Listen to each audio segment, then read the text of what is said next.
Well, looks like we are now officially live. Welcome, everybody, to all of my many millions of viewers to the first episode of this yet-to-be-named but very politically charged live stream. So I don't know if this is going to be a weekly thing or if it's just going to be a play-it-by-ear type thing, but, well, it's happening. So, I mean, at least we're getting somewhere. So, to start off, I'm just going to say that this episode is all about the shit show that is known as 2020, which is why it is called 2020 a primer, because it's going to prime future generations. When they look back upon the cesspool of the modern world, they will see 2020 and how shitty it is. Anyway, so I'm the politicrat,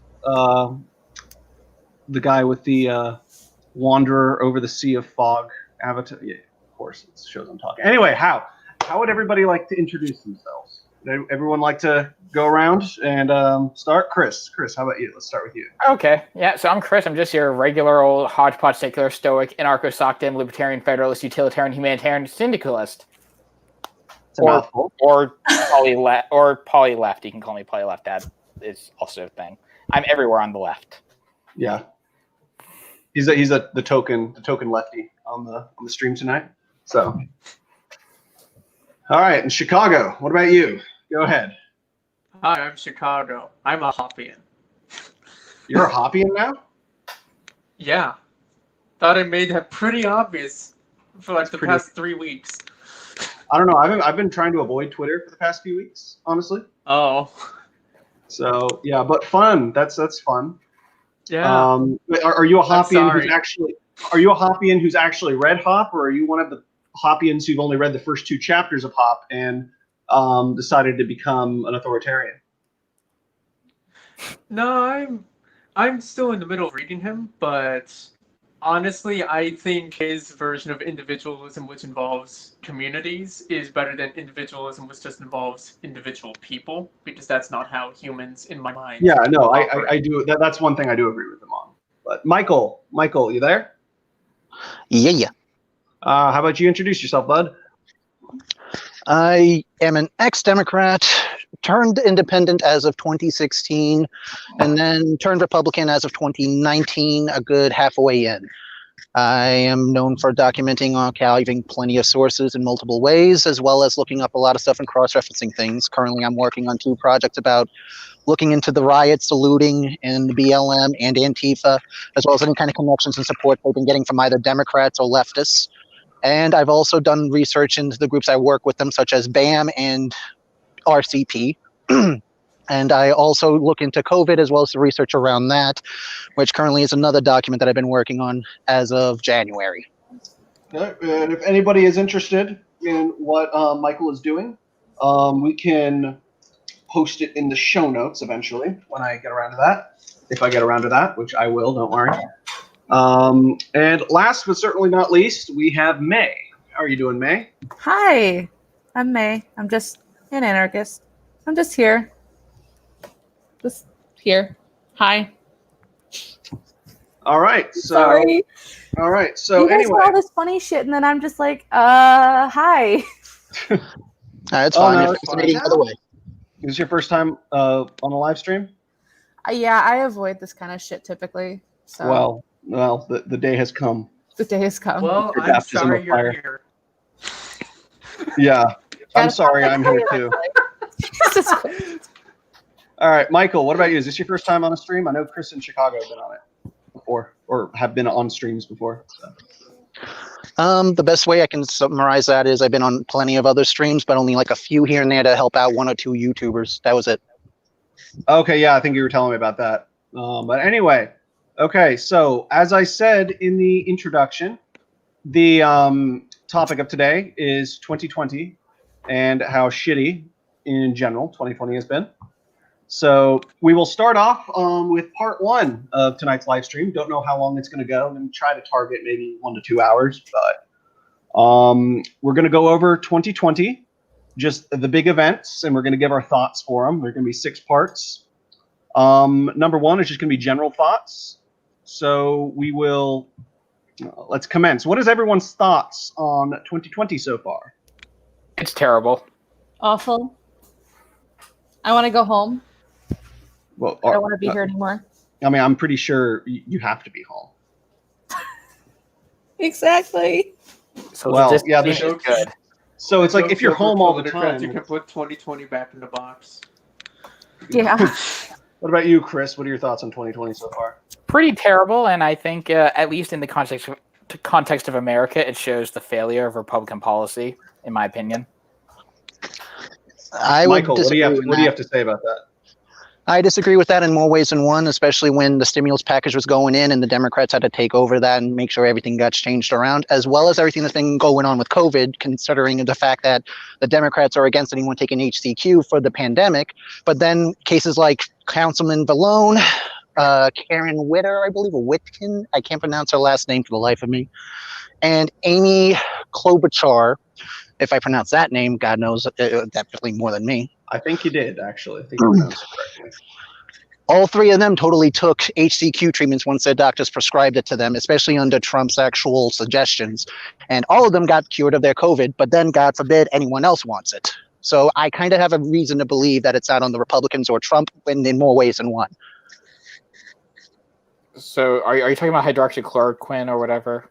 Yes, especially when there's a lot of research that has been covering that and everyone tries to silence it. A 65 possible year-old drug, at the oldest, well, youngest I hear is 60, has literally been used for years on end, decades on end, but then suddenly it becomes the equivalent of an atom bomb to anyone from Fauci or Democrat alike. But again, once they end up needing it, they take it on a pin drop, and then they get cured of it and then want to cover it up. Not exactly the kind of stuff I would actually say is Republican.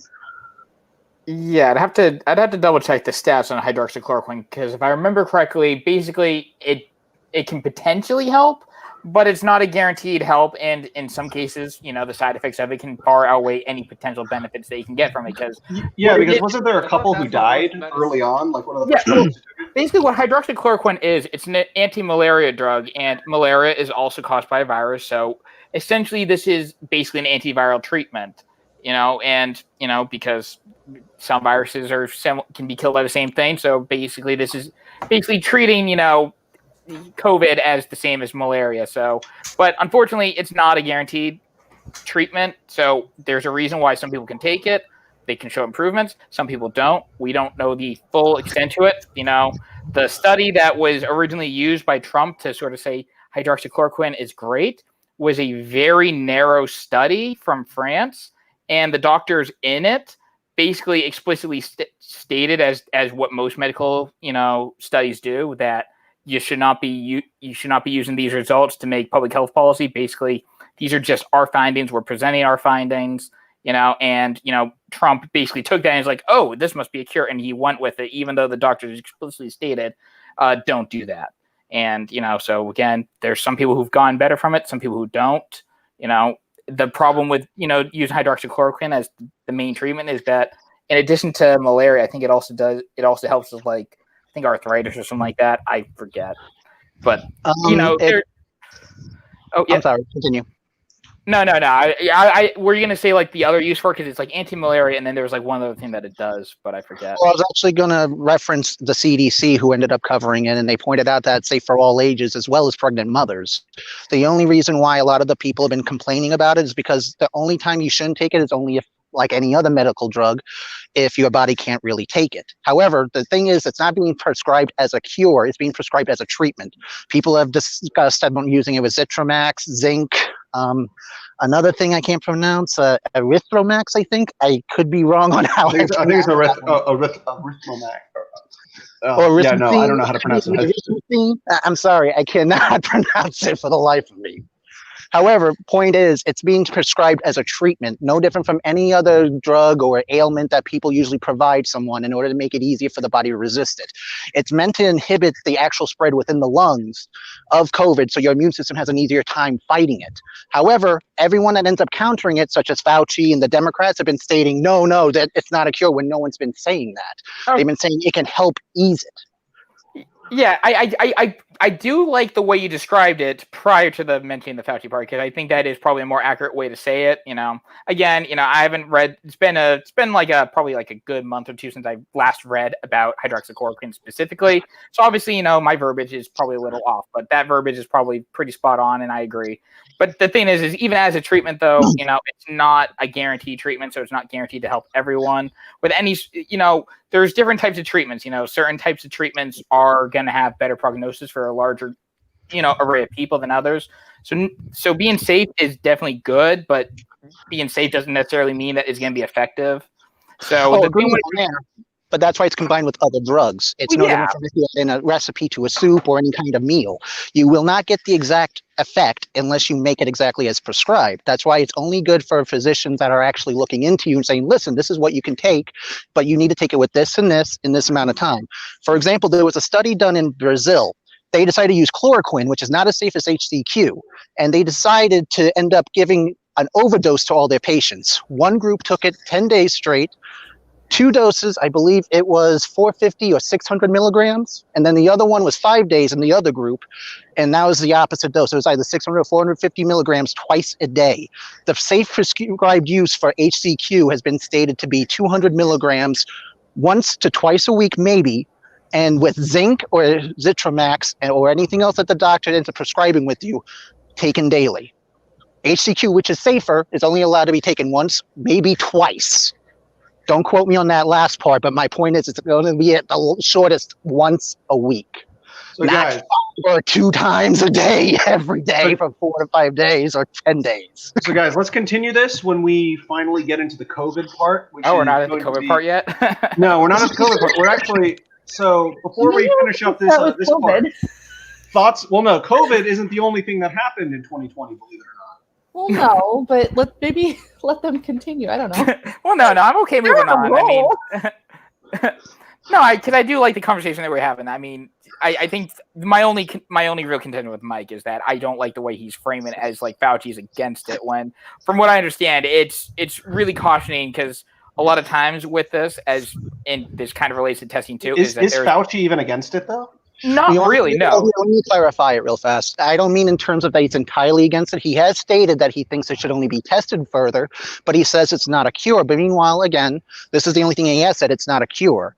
No one's been saying it's a cure. A lot of doctors have been stating it's just meant to be a treatment. For those who can take it, it can help them. Like I said, look up New York City Councilman Vallone. Look up Amy Klobuchar. I can't remember her last name. It's either Witter or Whitkerner or something. Whitaker. Thank you. Like Forrest Whitaker. Yeah. She's actually one of the best Democrats, I think, that's actually taken it. Because, again, just like with New York City Councilman Vallone, Trump suggested that she takes HCQ. So she went to her doctor. They found out what she could take, gave her a combination of drugs and HCQ treatments. She was perfectly fine after COVID. So she publicly made a statement thanking Trump for that suggestion. And lots of Democrats have been actually calling her around saying that she should not be talking about it. So one of them are actually getting sued by her because of the simple fact that they're trying to really silence her publicly, and she doesn't like it. Yeah, I haven't heard about anyone suing her. I mean, one thing that I would think is that... not suing her, she's suing them. Or suing them, whatever. The same difference. But at least as far as her being cured by it, or, well, not cured, or treated by it, to use the correct verbiage. One thing that you can have, especially with medicine, and this is arguably the biggest issue with any sort of medical treatment, is a thing called confirmation bias. So we probably won't know for a while if it was the hydroxychloroquine that actually helped her, symptoms. There's a very high likelihood that it did, and I'm not going to deny that. But at the same time, the thing with confirmation bias is that you can't say that, oh, well, because Trump told me to do this, therefore I got better, or the treatment or my prognosis got better. And that's a, really big thing. I think that is probably what people's contention with her stating things the way she did is because she's having confirmation bias. It's entirely possible that, yes, what Trump said could have helped, but ultimately, we won't know for a while, and we may not know at all in her particular case. So, something like that is a real issue. And I think that's the problem, is that with medicine in particular, there's a certain group of people that have access to doctors that can prescribe whatever they ask for. I don't know if you've ever seen the show Royal Pains, but basically sitcom based on, doctors that treat the uber rich and the uber rich have access to doctors. And part of it is that there was actually a shortage of hydroxychloroquine because you have certain people who have doctors that are, for lack of a better word, not responsible, and they basically just prescribed whatever their patients stated and that. Anyway, guys, Yeah. on that note, I just want to ask everybody one question before we move on. Is it okay if I just add one more thing real fast? I'll be Of short. course. Yeah, of course. Although I agree with you that confirmation bias could be an issue, the point of the issue is that she's not even being allowed to speak of it. So I agree with you that there is an issue if she were to portray it as if, oh, I just listened to Trump and that's all I needed. But again, the suggestion was strictly that she should just get herself checked, diagnosed, and prescribed what suits her just for her. And she got better from that. The information from that is being silenced and censored by other Democrats on the left. That's why I'm pointing out that in that situation, they're not even giving us a chance to find out what's the actual cause. Point being, let her actually describe what her experiences were instead of trying to silence her because you don't want to look bad when people start saying, this is how I was healed of COVID. That's all I'm saying about that. Yeah, I mean, I guess that's fair. I mean, given that Politicard wants to move on, I won't push back. Yeah, on that no, too we much. can totally come back to this. Yeah, because I might push back on that later. Yeah. So anyway, No problem. So what is everybody's high point and low point of 2020 so far? My high point was Michael Bloomberg getting destroyed in the primary. That's pretty much the only thing that that was my one thing that had to happen. Like, I'm not happy with Joe Biden, but I really hated Michael Bloomberg to a degree that physically hurt. So I'm happy Bloomberg got destroyed. That's like me with Kamala. But I hated Bloomberg too. Yeah. Agree on that. Hey, what about you, Chicago? I have dozens of high points, really. I was going to say my high point. Well, my high point would have literally been that I was going to climb a mountain, but that did not work out because of the COVID. The Rona got you? The Rona. Yeah. Anyway, so what were you saying? Chicago? Sorry, I interrupted you. Well, for me, there's the 1 year dating anniversary that I had with my girlfriend. There's me there's me surpassing 700 followers on Twitter within the course of 2 months. Nice. What else? Oh, also me starting to help out with making a libertarian/anarchist camping hangout for late October, which you are still invited to, by the way. Thank you. I might consider it, depending on where it is. West Virginia. Yeah. Okay. I can definitely do that then. Sweet. But yeah, those are the ones that are coming to me right now. Oh yeah, I was also in Japan in January, so that was fun. Okay. And what about you, Michael? High points, low points? Even though I'm against the BLM, it was actually the beginning of the protest because you actually had the minority of decent BLM protesters that actually were going against the radicals in their group. One of my favorite moments was actually in New York City. Random white Antifa guy, at least that's what he was branded as, was destroying an entire section of a sidewalk, and the BLM decent guys that were in that group jumped him, grabbed him, and dragged him to a police, like a group of police officers said, take him, we don't want this white guy, he's not ours, he's yours. It's kind of epic. Oh, it was. It was literally the whole beginning section of the protest or actual protests, and then it just evolved into the worst kind of scenario. But honestly, the first was the most inspiring. You got any low points? Plenty. After the beginning section, that's when I got to find out about how the radicals completely took over. Didn't like exactly how I was talking about it earlier before the stream started. A 3-year-old got to witness his mother getting shot 3 times, once in the head, just because she said all lives matter. There was a debate between her husband and a few BLM supporters. They pulled guns out on her, supposedly, and the husband actually had a gun, pulled it out, they put theirs away, and then when the husband and the kid and the mother were walking away, pulled out their guns again, shot him from the back, and ran. There's also the Nick what was his name? Was it or some guy with something Cannon? Cannon was his Cannon was his first name. and he ended up. It was like some 5-year-old boy, and he was shot by a neighbor. Yeah, I know what you're talking about. There's actually a woman going around bashing saying that I forgot. I don't even know what was said. I saw it today. It was brief. There's some kind of nurse talking bad about the kid. I don't know what exactly the details. I retweeted it earlier. I don't know if you want to look through my timeline on that. Sadly, I don't have a computer to do it myself. Everything's on smartphone. What about you, May? High point, low point? I don't know if any of you guys work retail, but I am, currently stuck in retail.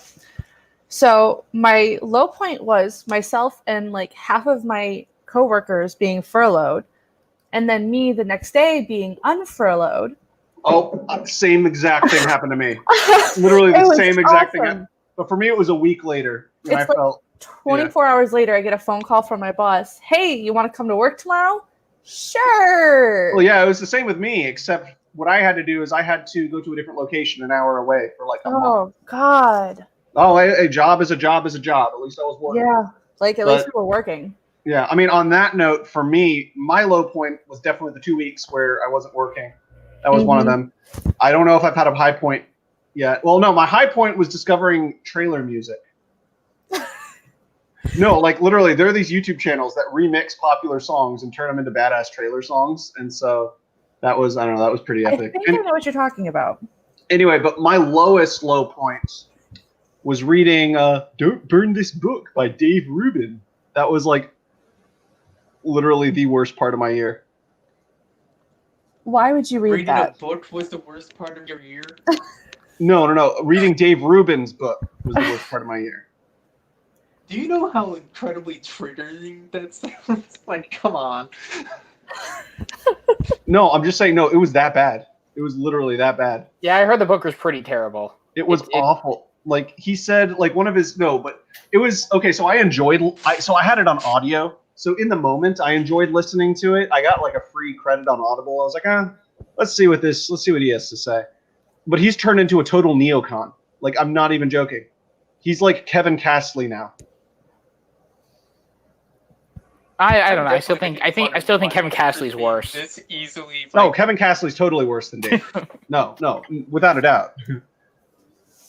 The fact that What you're is moving in this that easily direction? mad by just a book, to me, is funny. What? The fact that you are this mad over a book, to me, is just hilarious. No, I'm not mad. Sorry, No, I can't fucking take this loved seriously. that book. I loved that book. It was just so bad. So it was so Then why bad is that this it's the good. worst part of your year? Well, I was being hyperbolic, okay? Okay. Yeah. No, it was not. It was not literally the worst part of my year, but it was definitely the cringiest part of my year. Yeah. That I could definitely see. But yeah. You should try reading one of Ben Shapiro's fictional books, not his nonfiction. Read one of his fictional books. I feel like Ben Shapiro could be good at nonfiction.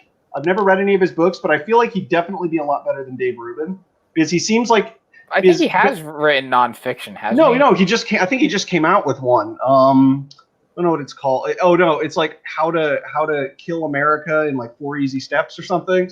No. Ben Shapiro has done nonfiction because he did that 10 rules he did that 10 rules for debating lefties, and he didn't do any of that when he went on Andrew Neil's show. He went on Andrew Neil, a guy who's gonna basically give him softball questions. He was a Republican or who's a conservative, right? Yeah, and couldn't even handle softball conservative questions. It's like all you had to do is say like, I don't agree with that view anymore, or some BS like that, and he failed. Yeah. Anyway, so we are going to move on to part 2 now. Impeachment. Anybody remember that? Impeachment? Yeah. Oh God, that feels like it was forever ago. I know, right? This was January, I think. Part of me in okay, so but I will say though, so I do not like Trump. I am definitely not a Donald Trump fan, and I do think that Donald Trump should be impeached. However, I don't think they were trying to impeach him for the right reasons. There were so many more credible reasons they could have impeached him over. Yeah, but they were all bullshit reasons. Like the whole Ukraine thing. It's like, come on, what president hasn't done that? Well, no. The reason why they went with that particular version of impeachment versus any of the other ones is because they all agree with all the other things he did. Well, not Kind of, but not really. It's because that was the only one where where representatives in purple districts actually had strong support from their constituents to, go ahead with that. Because the big holdback, the reason why any of the other impeachment stuff wasn't done at all is because Nancy knows how to count votes. Like or hate her, she is actually probably one of the most effective speakers. You don't have to like totally. her. Yeah, you don't have to like her politics, but she knows how to count votes. And basically she waited for anything where the purple district people would have something that they could support and get behind, and that was the one. So I kind of agree that it should have been literally anything else, but that was the only one that the purple, reps, had support for. So that's the ones that they had to go with. I can't really say I see too much other than agreeing as far as some degree. I do not think Trump should have been the best choice in the beginning. However, from how things have turned out, I rather have him in office right now, especially like at least a year ago too. That's when I started saying, yeah, I prefer him over everybody else. As far as the impeachment thing, I agree. The Russiagate thing was a bad call, especially. No, it wasn't Russia. No, it wasn't over Russiagate though. It was over the Ukraine thing, the Ukraine phone call about trying to get dirt on Biden or whatever. Yeah, but everyone keeps calling it Russiagate. That's why I associated with that. But, okay. Like one of my high points about that situation was Maddow constantly talking about just wait until the report comes in, and then it finally comes in, and she practically breaks down on tears. Yes, I love that. It'd be one thing if anything checked out. It's another when I saw all that stuff. I was like, yeah, fuck that. I would say that the actual impeachment charges were pretty solid. I mean, whether you agree with them or not is, it was pretty solid. I mean, I'm not a fan of Maddow, so you're not going to hear me praise her at all.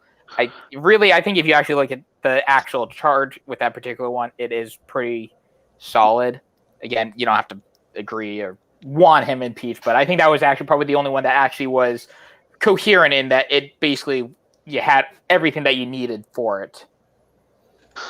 I mean, to an extent, my whole thing is that if it was that easy, they would have already gotten rid of him if it was that cohesively easy. I mean, from how much people are going after him, that would have been a closed shut case if it was that simple. The thing with impeachment though is that it's inherently political. So even if you have evidence that something wrong has happened, it's not so much, it's really just it's a political process, because if you like somebody, you'll turn a blind eye to them, That's really like, the other two impeachment cases that happened historically were purely for political reasons. Trump was really even Johnson. Johnson was a terrible president, though. Yes, he was a terrible president, but and this is the only thing I'm going to defend him on.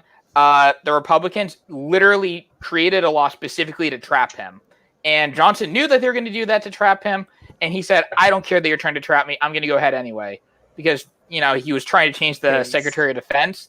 And the ironic thing is that he was putting in a Secretary of Defense that Republicans actually liked, but because Republicans didn't like Johnson, they wanted to make sure that they could catch him, so they passed. Oh, so it reminds me kind of like the shit that's going on with Trump.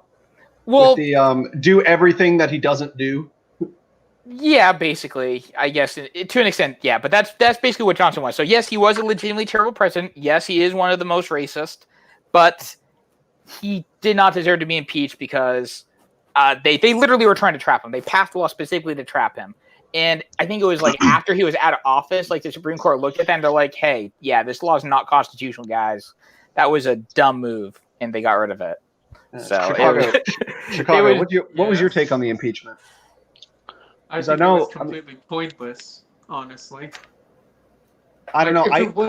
If it was so clear cut, then the Republicans, at least there would be some defections. There really weren't. There was Justin Amash, and that was it. Senate. No, there was Mitt Romney. He defected. Mitt Romney's pretty much a Democrat. Let's be honest. That is kind of. Yeah, kind of. Yeah, well, I mean, I'd agree, but corporate Democrat, like modern. He's like a modern Democrat. Yeah. Yeah, he's by the standards a modern of like Democrat. Today. He basically pretends Clintonite. He's a Clintonite. He pretends that the Republican Party is still the same one that his dad was Reagan. He's like a Reagan Republican. Except in 2020. Still worse. He thinks this is the 1990s. He's a Reagan Republican, but somehow even worse. Yeah, that sums him up pretty well. I'd agree with that assessment. But it's really hard to be worse than Ronald Reagan. I don't know. I kind of like Reagan for a Republican. I know you hate. I know Chicago. He's like your least favorite president. I'm so left that my favorite. No, my least favorite president is Lyndon Johnson. Oh yeah, no, he's my he's my least favorite president too. I'm gonna say that. I'm gonna say that as a lefty, the last Republican I can say that I liked was Jeanette Rankin from 1941. Not Eisenhower? I think you'd like Eisenhower.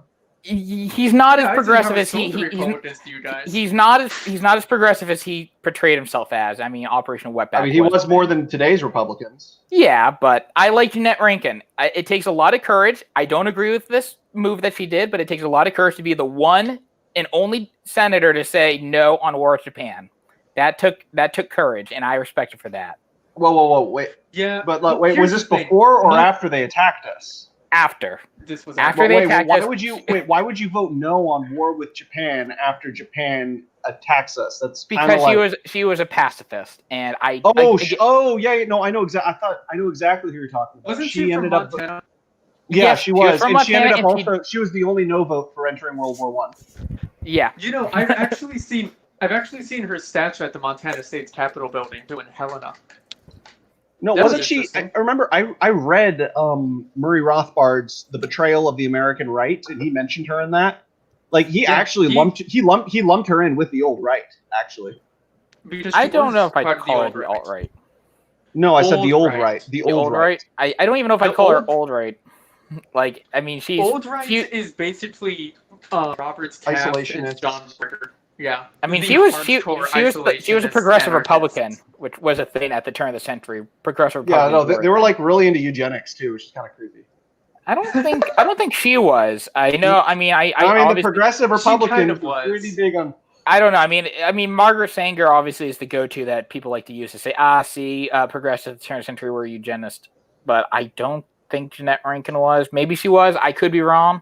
But as far as I know, she was a progressive, and she was one of the, she was suffragist, all that good stuff. And, I like her. She's probably the last one that I can say. I have no qualms with anything that you voted for.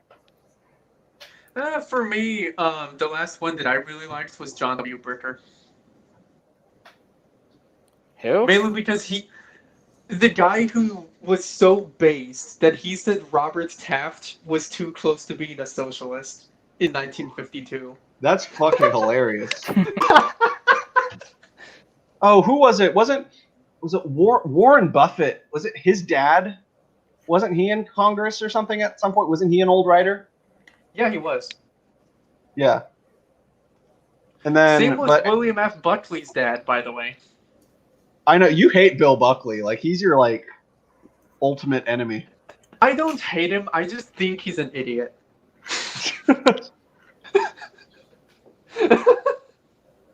There's a difference. I just think he's dumb.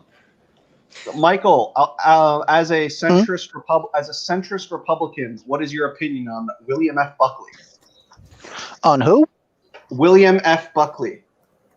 You're gonna have to brush me up on that. I'm not too familiar on that. Keep in mind, I researched the current stuff. Stuff from history is really hard for me. Never mind then.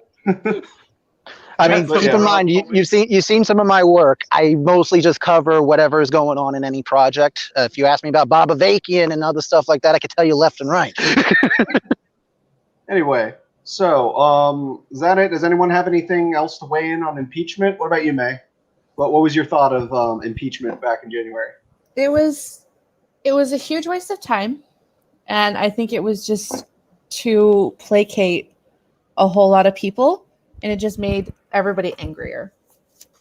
That is true. I mean, I did hear an interesting conspiracy theory about, and I say conspiracy theory neutrally here. I don't mean to disparage or endorse the theory. I'm just saying it is a conspiracy theory that it was actually to distract from the impending COVID, which the managerial elite knew was coming. So honestly, I believe it. I wouldn't be surprised, honestly. I don't agree with that. I wouldn't be surprised because they are that stupid. Yeah, I unfortunately can't get behind that conspiracy theory just based on what I know about, how the disease spread. And basically ultimately, to quote Truman, the buck stops with the president. So it doesn't really matter if, Congress is trying to distract us. Ultimately the president's the one who has the details. America had the best, intelligence apparatus, and we knew. It doesn't matter if China lied or not. America would know. Yeah. But yeah, so anyway, so I mean, I guess like just how adept some of China's intelligence agencies are with hiding information. I don't disagree with that, but at the same time, there were reports coming out of Wuhan, with the people, so China was not able to contain the secret. So some of the market outbreak stuff, yeah, they were able to keep under wraps, but once it got out into the market, the wet market where that was the epicenter in China, we pretty much we knew right then, okay, something's going on, and we have the intelligence to figure out what's going on, even if China's good at counterintelligence. Yeah, fair enough. On that note, we'll move on to part 3, the coronavirus. No longer matters. What is everybody's opinion on the coronavirus? For me, we had 100 years of hindsight. Now, I will say this because I feel like Michael might jump on this. Yes, influenza and coronavirus are different. They are different diseases. However, the social implications of COVID-19 and the 1918 flu pandemic are the same. So even though they are very different illnesses, the social effects are the same. And so we have 100 years of hindsight for what should you do if you have a pandemic with something spread by droplets. And we pretty much have all the data that says this is what worked, this is what didn't, this is what we should do. And we're like, in 2019 or 2020, we're like, yeah, that 100 years of hindsight that we have, let's not do that. Or let's only do that in some places, but not others, and just whatever. So 100 years of hindsight down the tube, basically. Okay, so there are different ways you could quantify which one is worse, COVID or, I mean, of course, the pandemic in 1919 or 1918. It's 1918 to 1920. Yeah, what was the death toll again for that one? That one's in the millions, and the problem with the death toll for that one is it's really hard. You also have to adjust for inflation in terms of like what? You don't adjust for inflation. Population per capita, like how many people. Oh, okay, yeah, sure. Yeah, I mean, sure, but I think per capita that one is still probably going to be higher. I mean, there's a lot of reasons why the death toll. There's a lot of reasons why the death toll for that one is going to be higher. There's a lot of reasons why, arguably, that one might still, at the end of the day, be worse than COVID. I mean, COVID in other ways is worse, but I mean, obviously they're completely different illnesses, and so really the death toll isn't really what you look at to compare them. But what you look at is you want to look at how quickly they are transmitted. What steps did we take to sort of curb the death toll and the spread of it? And, basically what it comes down to is, we found during that time, hey, masks are pretty effective. Hey, we should close schools and movie theaters and restaurants and see if that does anything. And it found, oh, hey, you should not reopen too early, because if you reopen too early, then you die. Like it pretty much covers all the problems with COVID that we're having. Pretty much we discovered during 1918, 1919 that, oh, we should not do that, or we should do this or whatever. So yeah. But anyway, so when did you guys all first hear of COVID? Like, I remember, I think for me, it was actually a Tim Pool video, believe it or not. For me, it was the same thing. It was the same thing for me, and then I ended up hearing about Vox and basically covering how CNN refused to release actual emails and text messages from Dr. Lee, who actually tried to reach out to CNN and tell them about how COVID was, until the CCP actually arrested him. And then literally beforehand, as they got him to take back everything he was warning the US about, they say, just go publicly and say that it's not that bad, it's not deadly. He's like, okay, he does it publicly, gets COVID, gets hospitalized in emergency care, dies. Yeah. And CNN actually had reports about this. Actually, if anyone wants to look that up, look up my friend Null's Way 2. She actually ended up helping me look up more stuff about COVID. Found the actual video from Vox that covered this, and she downloaded it physically so it can't be taken away, and posted it in 2 tweets, in one part and second part, actually showing how Vox covered this while CNN stayed silent about it.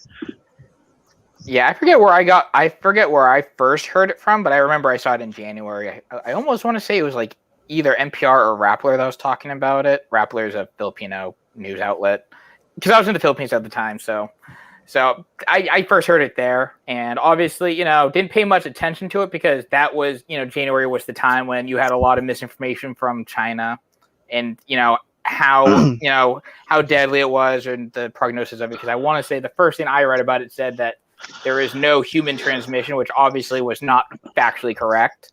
That was one of the early things that was stated about it. So, yeah, they lied to the extent that they actually had people on Twitter trying to tell everyone, "Don't say Wuhan virus; it makes China look bad."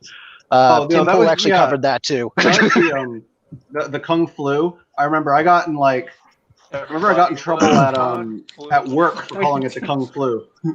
There's actually a meme of a Winnie the Pooh picture where whatever the leader of the CCP or whoever the guy from China who runs it is. Yeah, where you see his face over Winnie the Pooh, it's just called Winnie the Flu. Yeah, that's like a popular Southeast Asian thing that, unfortunately, once again, white people had to ruin it. But it was a Southeast Asian thing to make fun of him because he kind of looks like Winnie the Pooh. And then white people ruined it because they're racist. Yeah. Well, I mean, not all white people. Well, not all white people, obviously, but a lot. I don't even think most are, honestly.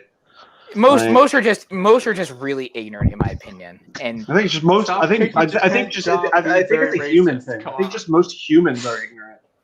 Yeah, pretty much. I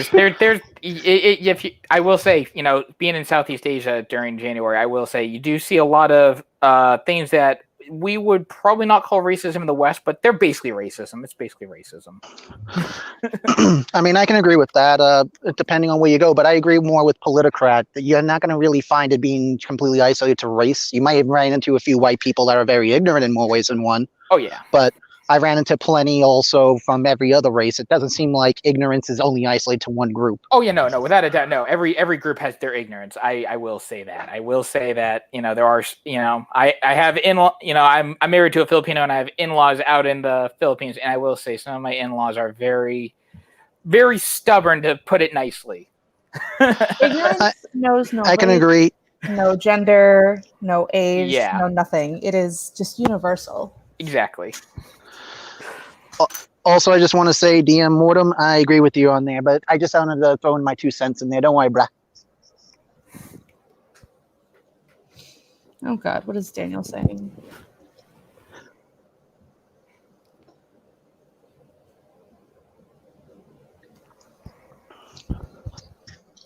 Yeah.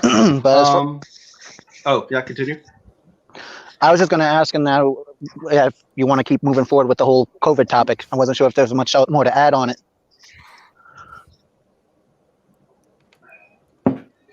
Yeah. So what about so there seems to be a bit of I don't even know if it's a debate or not, but about how Trump is handled. Like, I see some people arguing that Trump handled it very well. I honestly don't know, like, how anybody could see he did it well. Like, okay, I understand the argument where, yeah, he wasn't equipped to handle it. He didn't know it was coming. But and that is valid to an extent. But I still don't know how he managed to fuck it up as much as he did. Can I add to that? Yes, you may. As far as that goes, like you even said, he wasn't really equipped. At the beginning section of this entire thing between January to March, you literally had the CCP refreshing us every day about how we have nothing to worry about. The Democrats are saying, yeah, don't worry about it. It's perfectly fine. Trump is sitting there trying to join in with that. Next thing you know, everyone starts getting sick. You have Cuomo literally throwing in COVID people even after they got identified to be deadly against the elderly. Oh yeah, throws everyone into the old folks' home. Yeah. Oh yes, God, Cuomo. Don't even get me started on this governor. Cuomo's Nipple rings. I'm gonna.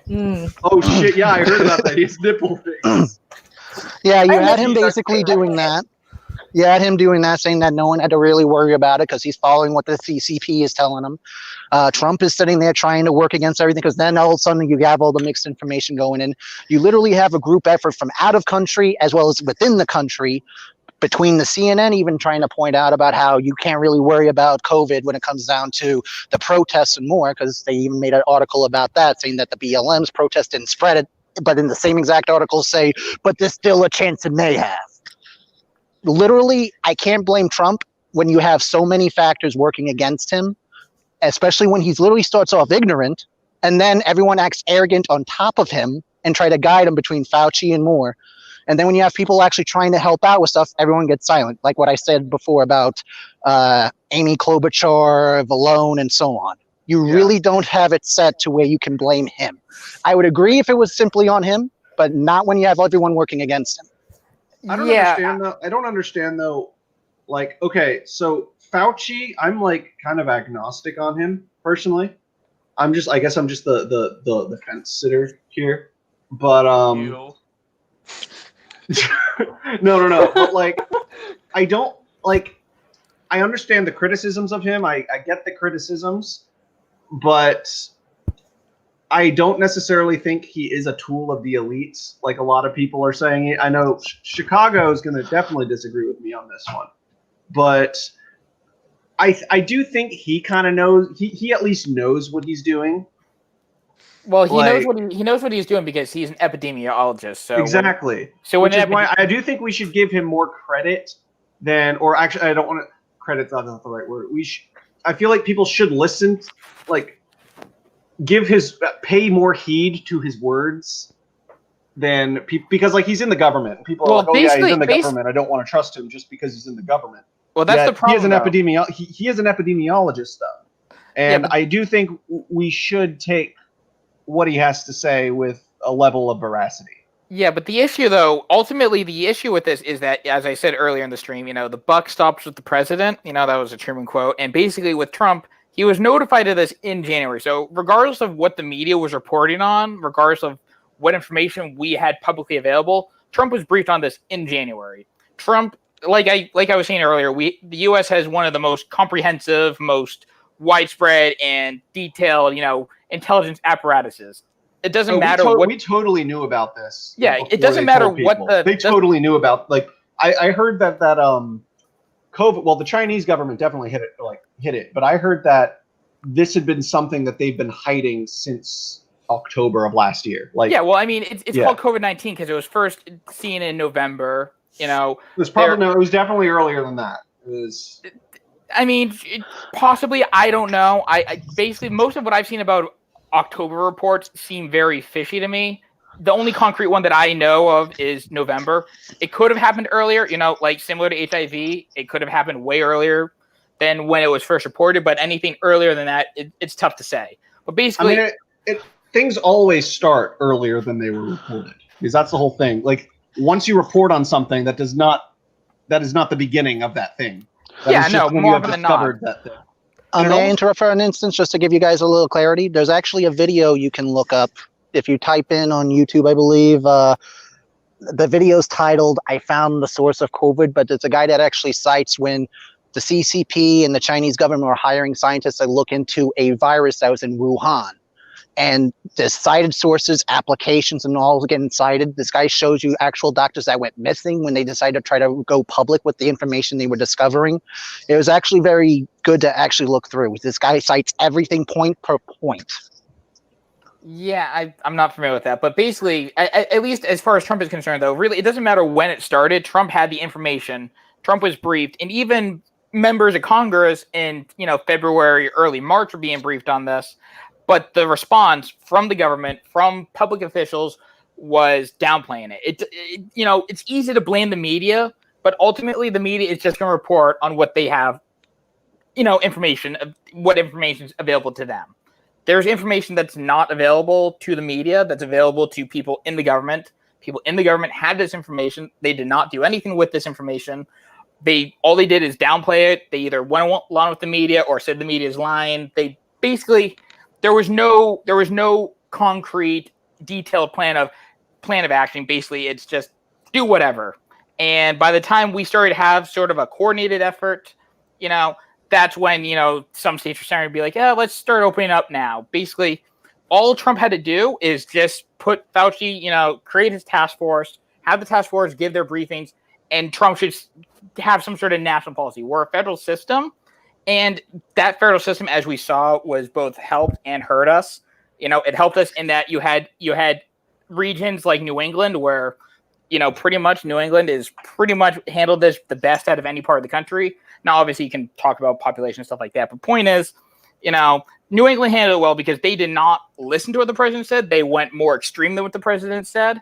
But you see places like Georgia and Texas and Florida, and they're just having an increase in cases. Ultimately, you needed to have some sort of coherent, cohesive, detailed plan that could be, used as like real guidelines, not like the lax, vague guidelines of the CDC. You needed like real, actual, concrete guidelines that you could give to all the governors. Really try to be enforcing this, trying to just have a national policy where you could just nip this in the butt. The thing is that a lot of countries were able to nip this in the butt because there was a coherent strategy where pretty much when they said shut down, everyone shut down. So really, that's ultimately, there's no way to put it. Trump just did not do that. He has shown zero interest in having sort of national policy, and he just wants to say we're doing good. But ultimately, you have 175,000 plus who are dead, and that's literally people who did not need to die. And you can blame Cuomo because Cuomo did fuck up. I will say, people like Cuomo did screw up, but ultimately, Cuomo should not have been a factor. The fact is like I said, buck stops with the president. Cuomo should have been a non-factor. Obviously, Cuomo did screw up too, but again, president should have been there to have some Ultimately, policy. Nobody's health is anybody but their responsibility. Your health is your responsibility. My health is my responsibility. It is not the government's place to put these rules in place to curb our rights because certain people are afraid or high risk. So yeah, I definitely don't go somewhere. So I definitely agree with you on that. But then you also come to the just to push back for a second. You also come to the with the masks about how, at least this is what I've heard. The mask doesn't prevent you from getting the disease. It prevents you from spreading the disease. So like if somebody's wearing a mask and then there's somebody who's not wearing a mask and they come too, that's a risk, at least according to the official narrative, that the person wearing the mask is the one who's at risk from getting it from the person who is not wearing the mask. Yeah, exactly. Yep. And it's still not anybody's responsibility to keep other people safe. It's your responsibility to keep yourself and the people like closest to you, like your family and any friends you consider your responsibility to be your responsibility. The stranger down the street is not your problem. It is their job to keep themselves and their families safe. Okay, but on that note, what happens if you're not getting consistent public health information that would allow you to make an informed decision?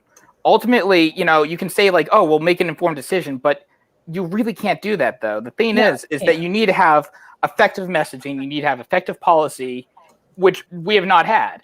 Trump will go 1 second and say, oh, this is a serious thing. You got to follow the rules, to saying, oh, it's not a big deal. It's going to magically disappear. You need to have consistent messaging, and we have not had any consistent messaging. And we're not going to. We never have, and we never will. But the thing is, though, is that you can have effective messaging. There are other countries that have had effective messaging. There is a way to have effective messaging. It's called have only one person in charge. But we don't live in a authoritarian monarchy. Yeah, no. See, I agree with that. Authoritarian democracy. See, it's to the point where you have to keep in mind you have too many factors right now trying to dig into everything and change everything. So it's literally set up to where Trump is not going to be that authoritarian that they say he is. But then when he refuses to do that, he still has to listen to everybody else's word and work together with everyone, even when they're working against him. You can't expect a cohesive hold happening from this entire government structure when you have everyone else deliberately changing things. Like I said earlier, with Valone and everything else. Karen, for example, is literally set up to where she got HCQ treatments. It helped her when she tried to share her experience and help people like you and me even talked about earlier. everyone's trying to shut her up. So why is it that it's so hard for her to actually share her exact experiences on how she cured COVID for herself by treating herself in a few different ways, just because it works against their narrative? So just to understand everyone's position, so do you all like, are you all anti-meat inspection? I just want to understand your all your positions. Like What? Anti-what? Anti-meat inspection. Like, are you against like inspecting? Like people checking out like your business downstairs? No, like no. I'm talking about like are you opposed to like having any sort of like monitoring of, let's say there's a cholera link to, or no, an E. coli link to lettuce. Let's say there's lettuce that has. Don't they already do that? Isn't that does this like have they to have do like with food, they have effective food messaging? inspectors? The reason why I bring this But you up can is privatize because this because one could make, you're all making the argument that it's personal responsibility. Government shouldn't have any role in it. But in the case of like E. coli and lettuce, the government takes an active role to stop E. coli Wait, lettuce. are you talking about the Burger King foot lettuce? It doesn't matter.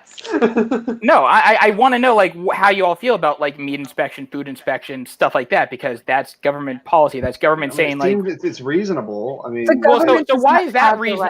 Why is that reasonable? But saying like, hey, you should all be wearing masks and making people wear masks reasonable, because I could make the argument that, hey, I want to eat that E. coli tainted lettuce. The government won't let me eat that E. coli tainted lettuce. It's your right to hurt yourself if you want to. But It's your I body. can't. But I can't. I It's can't fully eat within that E. your right coli to be tainted an lettuce. idiot. But If you see, wanna the be thing stupid, is I be can't stupid. eat that E. coli tainted lettuce because the government takes active steps to remove that Just tainted because the lettuce. government does it doesn't make it right. The government officials are raping a bunch of kids, but does that make it right? No. Okay, so that just clarified my position. So you're all against the food inspection. Okay, that's what I wanted to. I just wanted to understand. Like, I want to understand who I'm dealing with. So okay, so there's no way I'm going to convince you really that you should have Thank effective you for public health policy. not letting me say my piece. But okay. Okay, Sorry, well, go liberal. Sorry. Oh yeah. Why can't we just privatize that? Of course. Okay, I mean that's very basic libertarian. Not surprised by that. I don't even know what he And said. He said, why don't we privatize? He said, why don't we privatize? Yeah. The government sucks at it, so Like, why come on. do we allow the government to do it? Privatization really doesn't offer any real benefits over Well, the it government. does depending on what you privatize. Yes, it does. Yeah, obviously it depends. I mean, but we're talking about like government services. Government services historically, when they are privatized, do not improve. They actually get worse. I'm sorry. Have you seen the They're roads? privatized by What? How is the government, who has absolutely zero accountability, providing services better than a private company who is paid directly? So the thing with roads is that unfortunately we have a federal system. So what you're going to find is that some states are better than others at funding the roads and having good road maintenance. Then why are we allowing these governments to control the road maintenance? Why are we giving them this power when they are not accountable for how shitty of a job they do? So I don't know what state you're in, but whatever state you're in, try to abolish your state government. If you're a libertarian, start with abolishing your state government before you think about abolishing the federal government. Gladly. Holy shit, I'd love to. I'd love to throw Cuomo down a fucking well. Are you kidding me? I mean, honestly, oh God, is that where you New are? York City is looking horrendous just because you have freaking de Blasio renting out high-ranking hotels to drug addicts, homeless people, and they're making a wreck of everything. People have been complaining left and right just because New York City went from being what it was prior to 2020 to suddenly nothing but a horrendous ghetto. Definitely cares about your well-being. Yeah, I know, Don't right? worry about it. I mean, you have them getting offended on top of it when anyone points and addresses it, and the best they can say is, "Well, don't talk about a fair city like that." Yeah, be fair to the people, and we'll say it's fair then. Yeah, but I'm not really. I think you're all misunderstanding, though. I'm not saying that you need to have big government. I'm saying that you need to have basic, consistent messaging, consistent plan of action from the government. Because ultimately, the government exists for very specific reasons. It's to maintain law and order and to have a cohesive society, basically. And as much as I'd love to have an anarcho society, I subscribe to a lot of anarcho values to basically have a flat hierarchy and have and abolish unjust hierarchies. I'd love to have that, but ultimately, there's steps that need to be taken before we can even get there. So Society is a farce. We live in a society. sure. I don't disagree with that, but Society is- there's certain things that you have to do before you can get there. There's a reason why Karl Marx, when he wrote the Communist Manifesto, said that you have to do socialism before you can be communist. Well, the thing is, Marx wasn't. Or, you can just do The thing is with Marx, though, what a lot of people misunderstand is he was never calling for a revolution. He was he was just theorizing that this would be an inevitable step. He was he essentially subscribed to a socialist version of the Whig theory of history, the inevitability of progress. Yeah, which and of course is not true, but. And the Communist Manifesto, part of the reason why it's so short and so vague is that it's really designed to give to people who have limited education, so kind of goes along Marx with what was you pretty said. good at that. Marx was actually. It was basically designed to, when he says workers are already united and stuff like that, it was basically to give it to workers so who stupid are people low would education. understand. Yeah. Yeah, but unfortunately we're not there yet, though. So I want anarchism. I'd love that. That would be my ideal society. Or no society, however you want to look at it, but we're not there yet. Well, in order to get that, you would have a lot more credible people. I think, if anything, the best example for that kind of society right now, if it were to happen, is what happened in Chaz and Chop. Oh, God. One of the worst examples ever. You have everyone from BLM claiming left and right that they knew better and they profess to know better. Meanwhile, between teens getting shot, people getting killed, looting and robbing each other, and then on top of it, even worse, that video that got leaked about them hiding evidence after another shooting. Yeah, they resemble the dirty cops that they judge. Yeah, I'm gonna be honest. I haven't looked into Chaz/Chop that much, but I do know the overarching stuff. And yeah, obviously, I know there's at least 3 deaths that were directly related to that. There was actually one of their own, a kid named Lorenzo Varencio, I think his last name is. 19 years old, got shot, killed. His father ended up crying and getting into a lot of grieving moments. Jenny Durkin, the mayor of Seattle, said nothing about it, but Trump actually personally called this guy because at the time he was trying to get that all sorted out. But Jenny and everyone else, due to us living in a democracy, and he's not an authoritarian, told him, no, leave us alone. We will handle it. Everything's perfect. Summer of love, people. And next thing you know, Trump is saying, okay, I'll leave Seattle to you. The thing is, while I may not know the details of Chaz/Chop, I don't know how they're organized. I think most people would at least on the left say don't use that as an example of anarchist society because it's not very good. And really, just I think with that particular situation, it's the ultimate key was from at least government officials was they're trying their best to not escalate it. And ultimately, I don't think there was any way you could have won because if you went in with police, you were going to escalate it. If you didn't do police, you're going to escalate it. So it was a lose-lose situation no matter what you did. Well, one of the biggest things that counts is the fact that this all started over George Floyd. Now, originally, I thought that was a completely horrendous thing. I truly believed he was a victim. But then that raw body cam footage came out. I got to watch the entire thing today. How pissed off I was where exactly 5 minutes and some seconds in, he literally gets asked by the police officers, what do you want? Because he's resisting arrest. The shop owner that called the cops on him was sitting there trying to tell him to settle down. He's refusing to listen. And hang on. He actually says, after they ask, what do you want? Put your knee on my throat. I can't breathe. I'm like, are you kidding me? I did not hear that. I've seen that video that you're talking about. I did not hear that. If you had a gun pointed in your face, Michael, wouldn't you freak out too? Yeah. I've had those kind of situations, so I'm not exactly the best person to ask. But when that situation actually comes up, I won't deny it is intimidating. But my first instinct isn't to resist arrest when I'm getting it pointed at me, when I'm making it hard not to point it at me. On that note, let us move on to Part 4, Black Lives Matter, and the George Floyd incident. Oh, dear. Yeah. When a gun is pointed at me, my instinct is to fight. Well, I don't if you comply. don't have a gun? I fight. It doesn't matter if I have a gun or not. You don't point a gun at me and expect me to go quietly. Either way, regardless of how he ended up dying, because I've heard some people say asphyxiation, I've heard some people say the heart attack, and I think the heart attack, that was what the final autopsy said.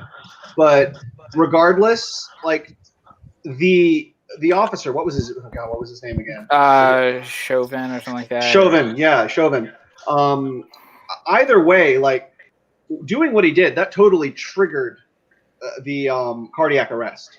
Oh, Like, without a doubt. And the guy regardless. had previous, complaints against him for doing similar, brutality things. Yeah, it's like people are. I've heard people say, "Oh yeah, he was high. He was like on drugs." It's like, so what? Exactly. It doesn't He's still murdered. Yeah, it doesn't matter. Police are not the fucking executioners. They're not the judges. No. A lot of people call it the George Floyd murder. I think they should call it the George Floyd execution because he was executed by the state. That's what a lot of people don't really. I just feel like aren't really processing. He was killed by the United States government. Mm-hmm. Well, I wouldn't. I mean, we're in a federal system, so I can't really say it's the federal government. Unfortunately, it would be the. Police are the extension of the government. Yes, you are correct. They are an extension of the government, but it would be the local government they would be in the extension. He was still killed by the U.S. government. Yeah. I mean, I guess you could argue that because we're a federal system that enabled that to happen. So there is no separation. It's the government. Well, the whole point of a federal government system is that you have a or separation of the different levels Do of we government. even have a federal system anymore? Like, do we Yes. really have a federal system in Chicago? Do we really have a federal system anymore? Yes, we do. It's just that it's a stupid system. I mean, I have to disagree to an extent, especially when you had that other guy who got shot from a police officer in front of the Wendy's when the riots were still escalating. He steals a taser from a cop, runs away while he's under arrest when he was already being disruptive. Not only is he resisting arrest, he threatens to shoot the taser at the cop. And that can possibly still kill somebody. You can't really say that's an execution or any kind of murder, but apparently the BLM said it was. I mean, the thing with any sort of any of these things is that ultimately, basically there is a disproportionate rate at which, black people get incarcerated. There is a disproportionate way that the judicial system works. Basically, you have a two-tier justice system, and in a lot of cases, minorities are going to have less money. They're not going to be able to afford a good public defender. Or they're going to be assigned a crappy public defender, not going to be able to afford a good lawyer, and they're going to basically have to take a plea deal and either serve time or something. Our system of justice is not good. And basically, if you're rich, you get to pretty much get less than a slap on the wrist. So, guys, what do you think about this? Go back to trial by ordeal.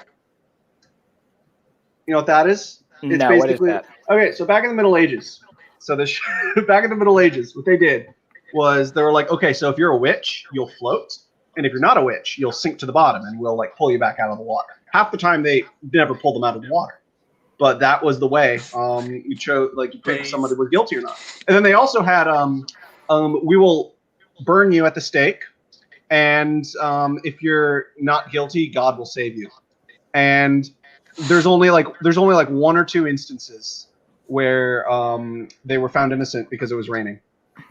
Oh, that's lucky. I mean, basically, America's justice system has never been good. Even from day one, our justice system wasn't good. When you had the victims of the Boston Massacre, when their families went to court, which victim did not have representation in the courts? Crispus Attucks. And if you don't know who Crispus Attucks is, he was a half-black man killed by British officers during the Boston Massacre. First victim, first one to die. So yeah, from day one we have not really respected black people and minorities. To be fair, and so I just mean this in general, but the Boston, I know I don't want to sound unpatriotic here. No, they were the Boston instigators. They were the It was instigated. It was yes, they were the instigated. the British officers were in the right. I agree with John Adams. While the British officers were in the right, Crispus Attucks was not one of the people throwing ice balls, so he did not deserve to die. He was just walking by. Usually that's how it Remember, happens anyway. Now we Yeah, all If it's like remember. complete bystanders are the ones who end up getting affected by it. They just get caught up in this bullshit. Yeah, but I will And, agree. yeah. I will agree, though. I mean, I like to point out Chris Pathetic's more for fun in the memes than actually being serious. Because obviously the British officers were actually in the right, and John Adams did do the correct thing. A lot of what he did with defending the British officers is basically that act is something that's very good and was incorporated into our justice system, or was intended to be in our justice system. And whether we actually follow through with what he did is a completely different story. Because I know the U.S. technically wasn't a thing yet then, but that is one of the most important cases in quote unquote U.S. history. Yeah, Like a lot of people don't realize how absolutely instrumental that was in affecting how we would make our justice system. Because it was really that, we don't like the British, they suck, but these guys still deserve to be represented. They don't deserve to be tar and feathered. Exactly. And meanwhile, we now have immortalized the instigator of the events by making piss-flavored beer with his name on it. Is that a thing now? That's actually. Oh yeah, Sam John. Adams. No, that's Sam Adams. You're thinking of Sam Adams. Yeah, exactly. His cousin. It's flavored. But I will say Sam Adams actually did have a brewery that he got from his father, and he was so bad at running it that it went out of business. Well, I guess they don't call it Sam Adams beer for a reason. Well, on the See, they topic- call it- John Adams, that just makes you depressed. See, I feel like if anything, the justice system needs reform. There's always ways you can improve things, but I don't agree in the sense that I think it's so damaged that you have literal issues with it when it actually goes through that entire thing immediately. Keep in mind, everything has an exception, but just as much as we had better societies growing from before 2020, the only thing that's been ruining it is when you had Democrats literally releasing the protesters that have been rioting between setting fires to things, shooting at people, and more. Granted, there aren't too many deaths caused by Antifa and BLM. It's not like they have actually not tried. Granted, it still isn't as bad as it could be, but again, they're just bad at really taking people out. Well, that's one thing I actually haven't seen. I haven't actually seen studies that show the effectiveness or ineffectiveness as it relates to arrest and incarceration of Democrat policies. Because historically, a lot of Democrats are, even though they don't say they're for tough on crime, a lot of Democrats historically have been tough on crime. And while I'm referring in 2020. I'm not talking about I know prior. what you're referring to, but I'm saying that even as recently as I can't remember the last crime bill, but even in the 2000s, you still have Democrats doing that. You still have Joe Biden in particular wants to increase police funding. So even though Donald Trump is saying that Biden wants to abolish police, Biden has actually said that he wants to increase police funding. So Democrats aren't as anti-police as a lot of times they're made out to be. And he chose a fucking cop to be his VP running mate. I mean, Attorney General, but Attorney General is, I understand why people. Yeah, I get the whole top cop thing, but I still think that's kind of misrepresenting what an Attorney General is. But that's a different debate. I'm not to interrupt, but I saw DM Mortem also pointing out that May had something to say. I don't know if we missed anything. You want to take the floor for a minute, May? I was just going to point out, because I know we were talking about how people of color are disproportionately affected by laws. In 2018, 32.8% of the prison population was African American, despite only making up 13.386% of the population. Despite making up only 13% of the population. I mean, that's a pretty big. Yeah.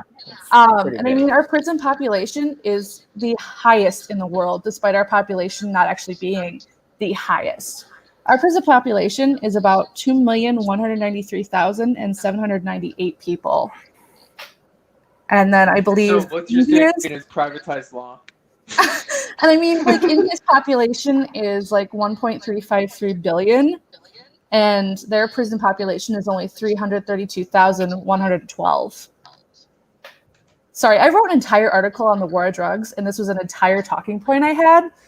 So yeah, no, it's I 100% agree with that. I mean, there's a lot of problems with our justice system. I don't agree with obviously Democrats tough on crime. The only reason why I brought that up is just because a lot of times people are misrepresenting what Democrat positions are. And I want to be clear, as a lefty, I actually don't agree with any tough on crime positions. I'm just stating that because, I think things should be accurately represented, and, saying that like, oh, Democrats want, abolish police and, legalize drugs everywhere and whatever. I think that's a gross misrepresentation of their policies. And truthfully, I would actually kind of like stuff like that, but we don't have that stuff. We can't have nice things. I know, but I'm one of those people that actually likes the Republican straw man of Joe Biden more than the real Joe Biden. I would give me that. The one being controlled by the leftist, postmodernist, neo-Marxist. Yeah, give me Marxist Joe Biden. I want that version of Joe Biden. And anytime DM Mortem. COVID. Got the Rona. Shut up. Fucking dead. That's funny because I was actually exposed to the coronavirus like a couple weeks ago, and luckily I don't have it. Yeah, I keep muting the mic. Oh no, he's dying. My expiration date isn't hitting. Sure, it's not. Breaking news: Michael 0800 is fucking dead. I swear to God. Okay, so I guess the Dissecting Liberty account is in here, and they can suck my dick. I don't know if it's cotton or zero, but you can suck my dick. Week. It is Cotton Week, so it's probably just cotton in there. Yeah, probably just cotton. Listen, Cotton Ball. Well. Oh, speaking of which, you heard about Cotton Report. It failed. Yeah, well, yeah, he ultimately stopped it today, which I'm kind of sad about because I really enjoyed writing for him. Yeah, I don't know. I've been on. How many episodes have I been on now? What, like 4 maybe? Hey, Politicrat, real fast, because I had someone asking me about the stream. What's the exact channel? The channel. Hold on, I'll send you the link to the channel. Okay. It's the YouTube. Just put it in the private, and I can copy paste it to them. Yeah, that's what I'm doing. I have the link right here. Bold move, Cotton. Let's see how that plays out. Okay, so All right. yeah, there you go. It's in the link to the stream in there. Okay. So yeah.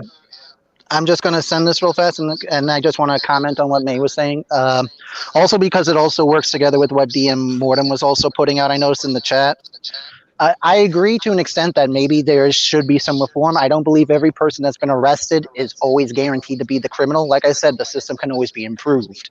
The only thing I disagree in the statements and the views, though, about it is, and DM Mortem pointed it out, it is a natural reaction to actually resist arrest when you have something going on. But at the same time, though, just like when we end up getting taught from an early age, don't lash out if someone ends up trying to discipline you or stuff like that with your parents and more, it doesn't take much to step back, say, okay, let me chill. I'll make it easier for you if you make it easier for me. And then trying to work through it. That doesn't mean it goes universally for every little situation, but you do need to sit there and ask yourself, are you really not making it harder on people? And then see what happens in that circumstance. So, Mick Police, thoughts? Yes. Private policing, maybe don't defund the police. Maybe I don't want to use the word privatize because privatize that word scares people away. I prefer neighborhood watch over just contractors alone.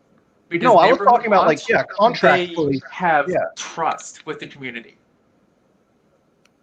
At least I fucking hope. I think privatization of the police would be worse. The only time I've ever sort of stated it jokingly is just as a joke. I don't actually believe in. But then there would actually be an incentive for them not to fuck up.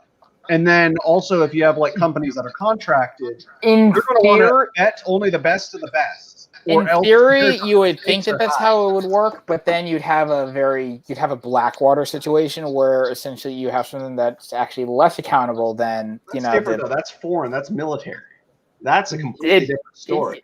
Not as much as you would think. I mean, the thing is Blackwater foreign? And yeah, obviously they're going to take advantage of the fact that you're in conflict areas where enforcement of laws is not going to be a thing.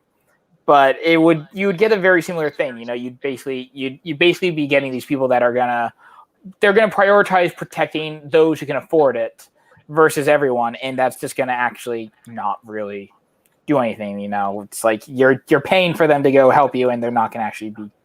If you're poor, they're not gonna be helping you. It's actually gonna make the situation worse. I was originally going to have somebody on here who actually just became a police officer as of 2 days ago, and she was going to talk about qualified immunity, but she's obviously not here now. So. Oh yeah, and that's another thing. It's like you'd have to you'd probably, even if you say, oh, they wouldn't get qualified immunity, a privatized police force probably would get qualified immunity. So any supposed accountability benefit. We need some form of qualified immunity, just not in the way we have it now. Yeah, I'd agree with that. Obviously, qualified immunity is important, just because the thing is, like, in a liberal democracy, like law and order. I know that term's being like abused by Trump-tards right now, but law and order, for example, that is one of the cornerstones of a free society.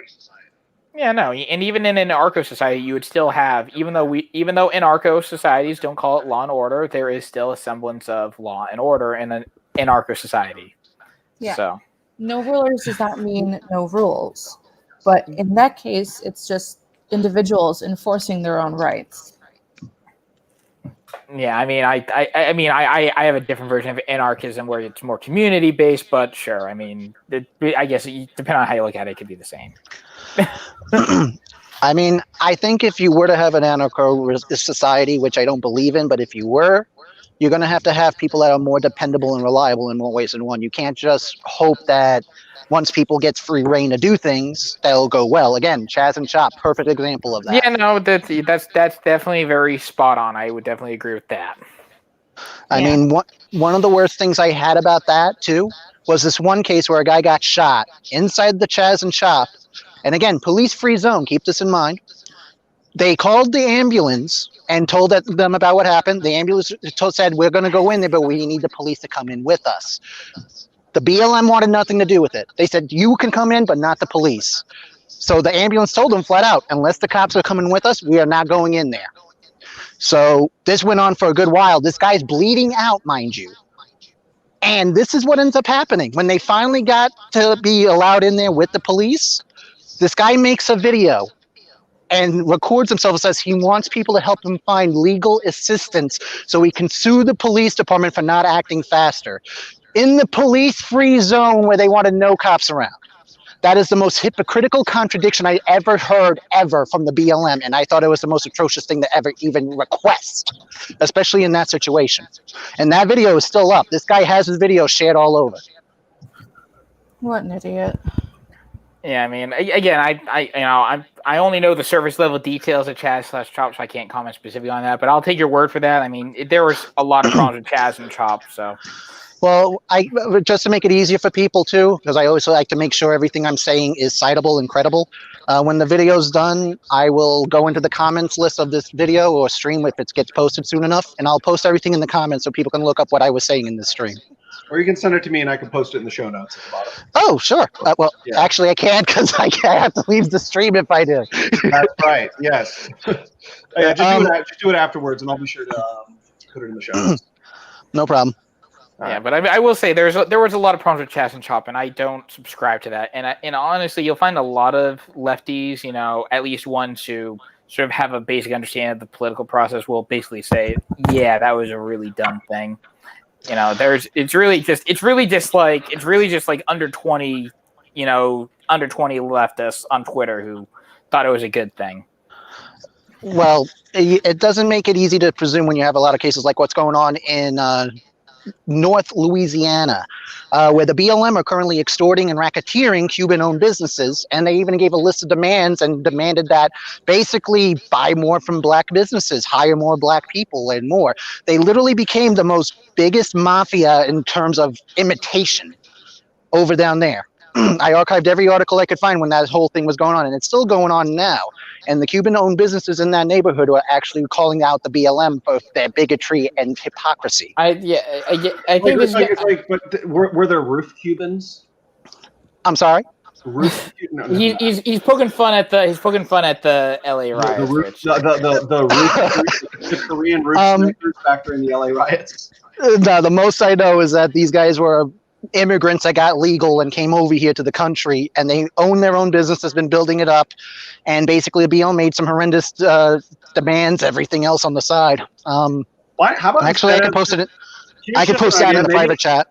Maybe instead of generalizing and say like BLM, maybe we could just call them rioters or something. Just so we. Well, I mean these rioters say they're BLM, I agree with Politicrat though, because the thing is that you're talking about a decentralized movement. So I mean, ultimately, to sort of highlight this, I mean, would you call the Nation of Islam during the 1960s? Would you call that part of the civil rights movement? Yes. That's essentially what you're doing. Because a lot of people will exclude the Nation of Islam for good reason from the 1960s civil rights movement. It was exactly. Like so, I can agree with you to that. There are definitely a lot of like bad actors in BLM. I think everybody can pretty much agree on that. However, I can agree.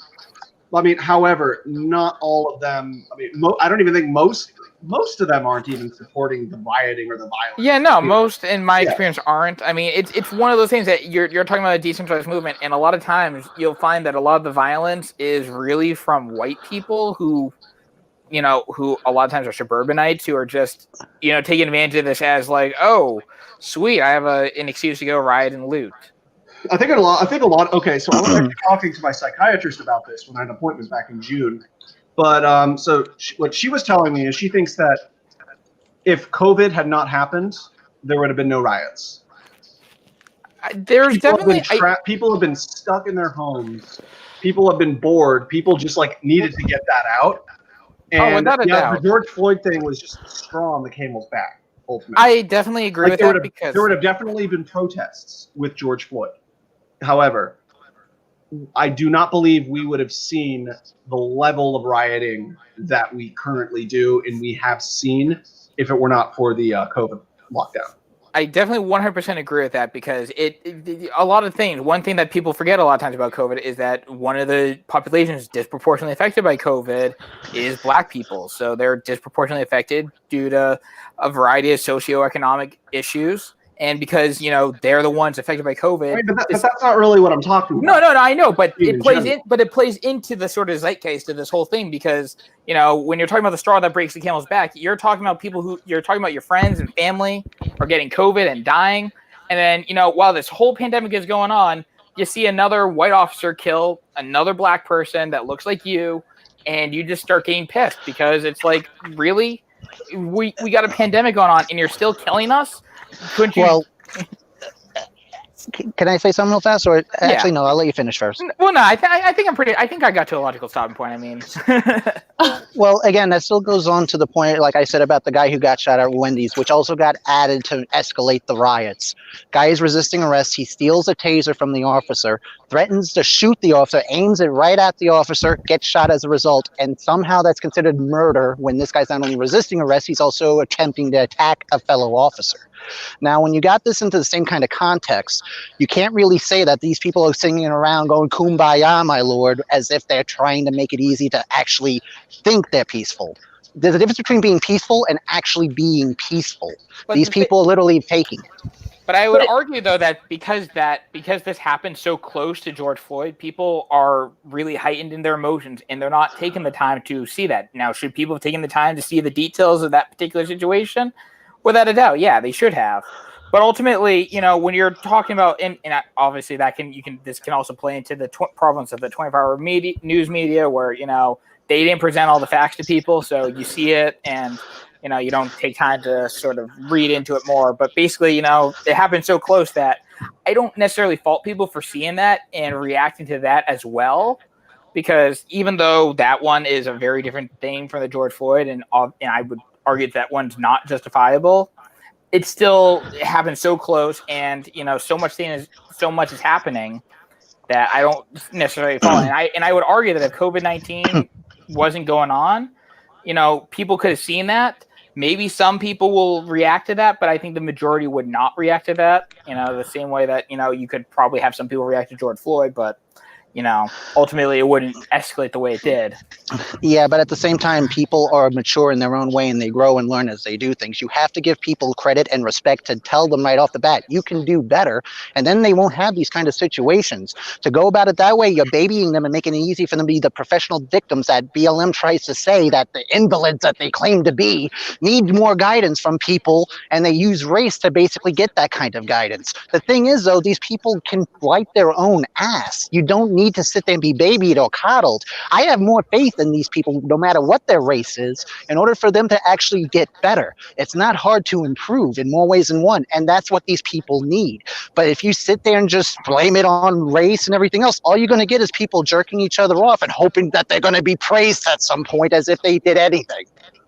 Yeah, I mean, there's that plays a lot into psychology. There's a lot of psychology that goes into how people react, nature versus nurture, and it's not as simple as doing the say personal responsibility. Yes, personal responsibility is a huge factor, and I'm not going to say that you can't. I'm not going to deny that you need to have personal responsibility, but a lot of times, you're nurtured to be a certain way. Would you say that child soldiers out in Africa should know better to not go be in child soldiers? Would you hold them to that sort of same personal responsibility? Not in the same exact way. I'm not going to let a child soldier who's actually seen war walk around with other kids his age and expect him not to throw someone down with judo. In a situation like that, you need to have some kind of common sense to say, this kid is good, he has potential, but I have to guide him and make sure he doesn't do something that he can easily do better than the kids his age. But at the same time, it's not hard. It's called giving attention and making sure you're being attentive to the needs of someone. But the thing is, though, is that if you have an environment where you're not able to give that attention to somebody, you're going to get the kind of negative result. And a lot of times when people talk about race, I think I will agree that a lot of times people don't talk about race the right way, because it's not about being black. Because obviously, if it was about being black, then, you could just point to Nigerian Americans and say, look how successful they are. It's not just about race. That's not the only factor. A lot of it is how you're nurtured, The reason why, Nigerian Americans are more well off than African Americans, born and raised in America, descendants of slavery, is because, you have a sort of a system and a society that treats them both very differently because one has wealth, one has, one doesn't. I'm sorry. Yeah, I mean, it basically just there's a lot of socioeconomic factors. The fact that redlining was only outlawed like 30, 40 years ago, and there are still people today who have grandparents that were literal slaves. We like to think that segregation and Jim Crow and slavery were so long ago, but they really weren't that long ago, and a lot of the scars of those still remain. And yeah, it's easy to say that black people should just have more personal responsibility. That's a super easy thing to say. And yeah, I think that's true for everyone. I think everybody needs more personal responsibility. Well, yeah, without a doubt. That's the only I thing would I agree in Politicrat.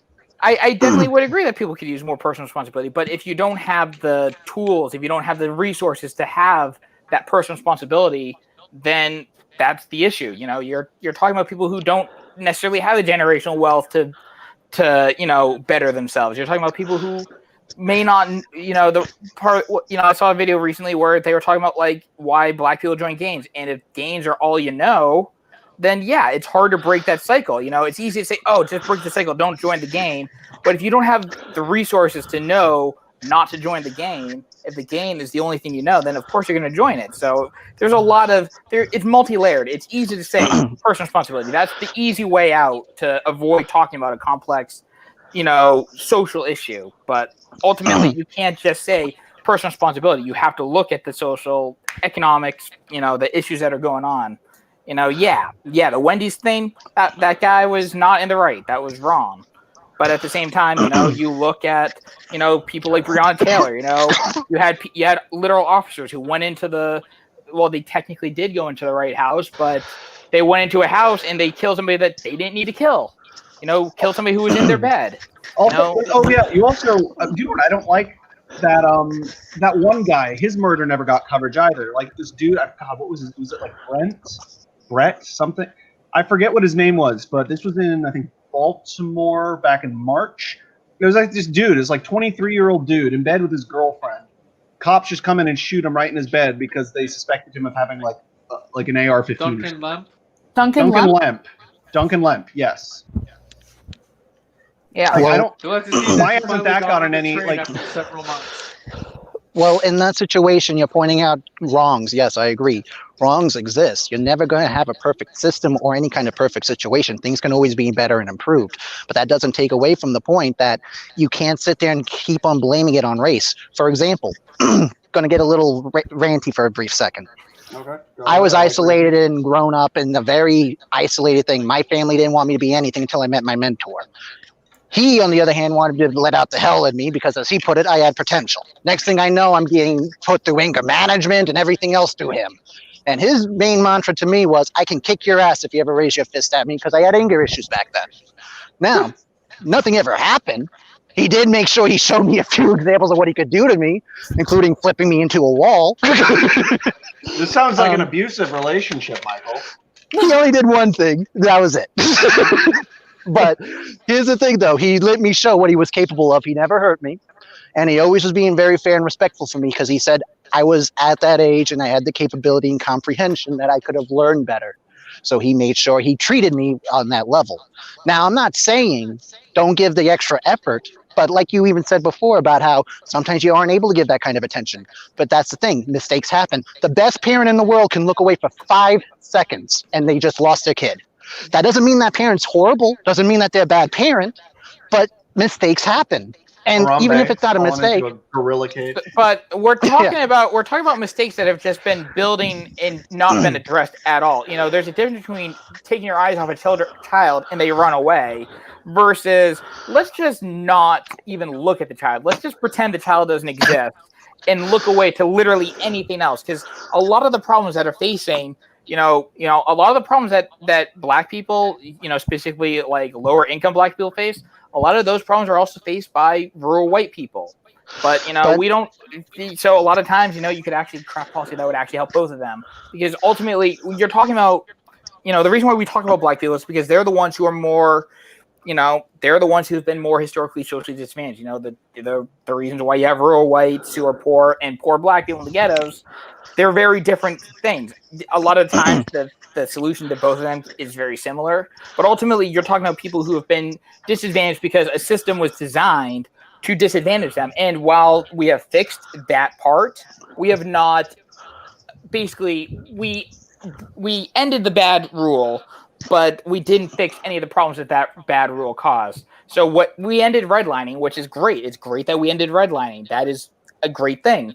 But now, even though we ended redlining, there are still Black people who, because they have less money or no money, they don't qualify for loans. So even though we don't discriminate against Black people living in the suburbs, Black people don't have the means to live in the suburbs because policy that existed in the past that we have gotten rid of disadvantaged them to the point where they're still poor. And now, even though we fixed the rule, they can't take advantage of the rule fix.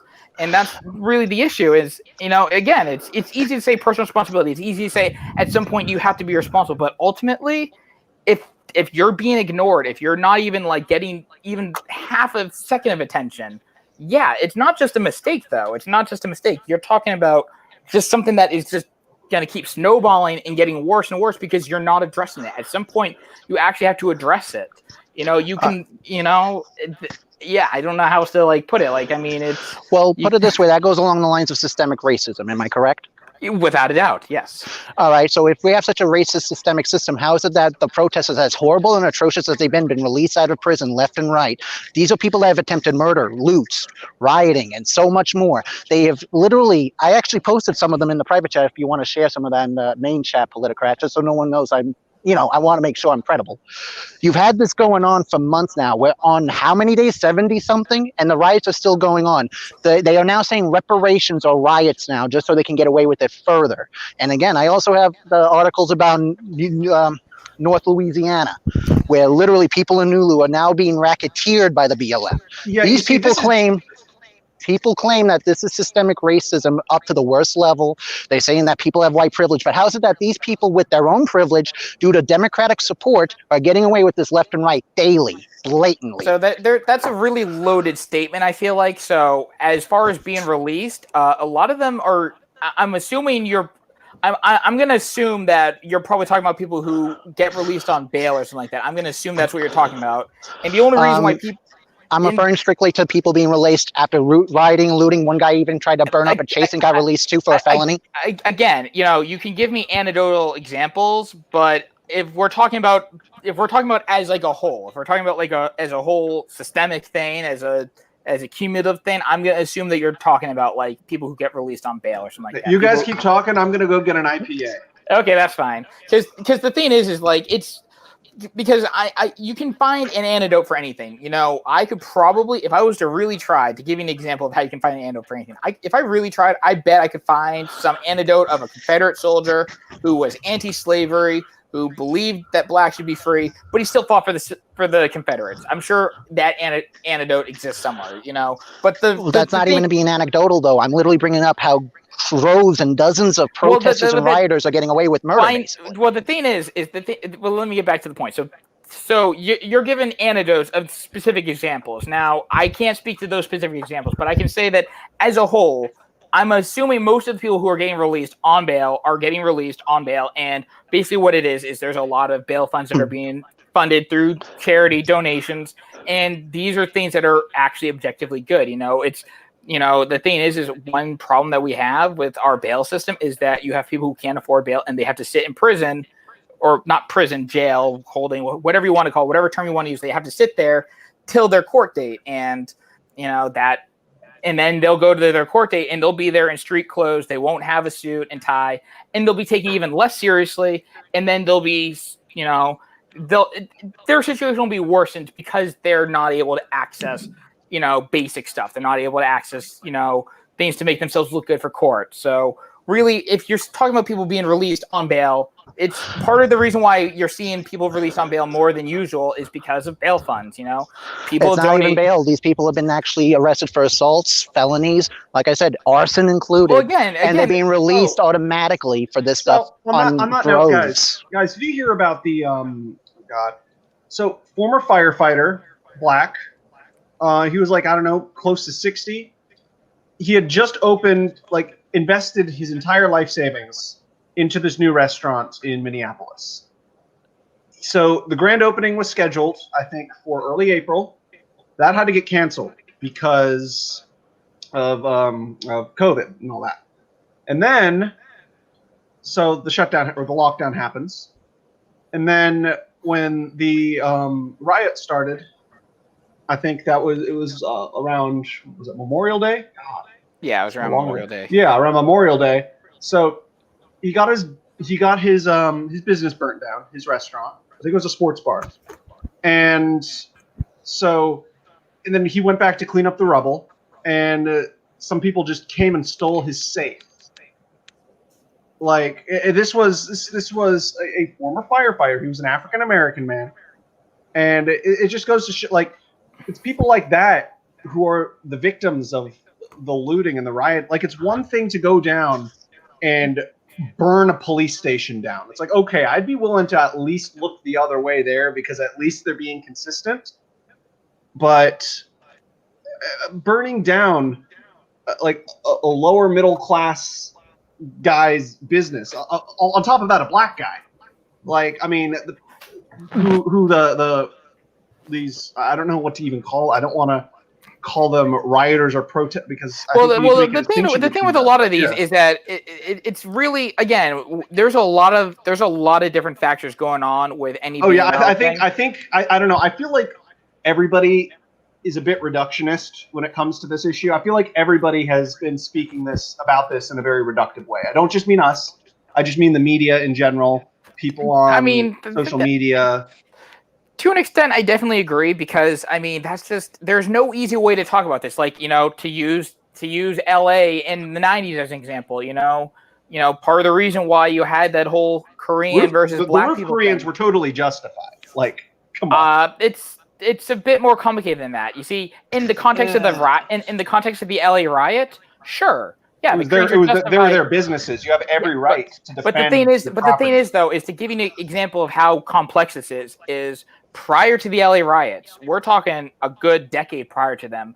You had tensions between Koreans and Black people. There were that doesn't justify. No, it doesn't. It doesn't. But the reason why I bring up that there were ethnic tensions is it shows how complex this is. It's really easy to say, yeah, the Koreans were in the right, Black people were in the wrong during the 90s. So they were in the right for defending their businesses. Yeah, but I mean, that's what we're talking about. They were in the right to defend their businesses. I know Nothing else matters in this situation.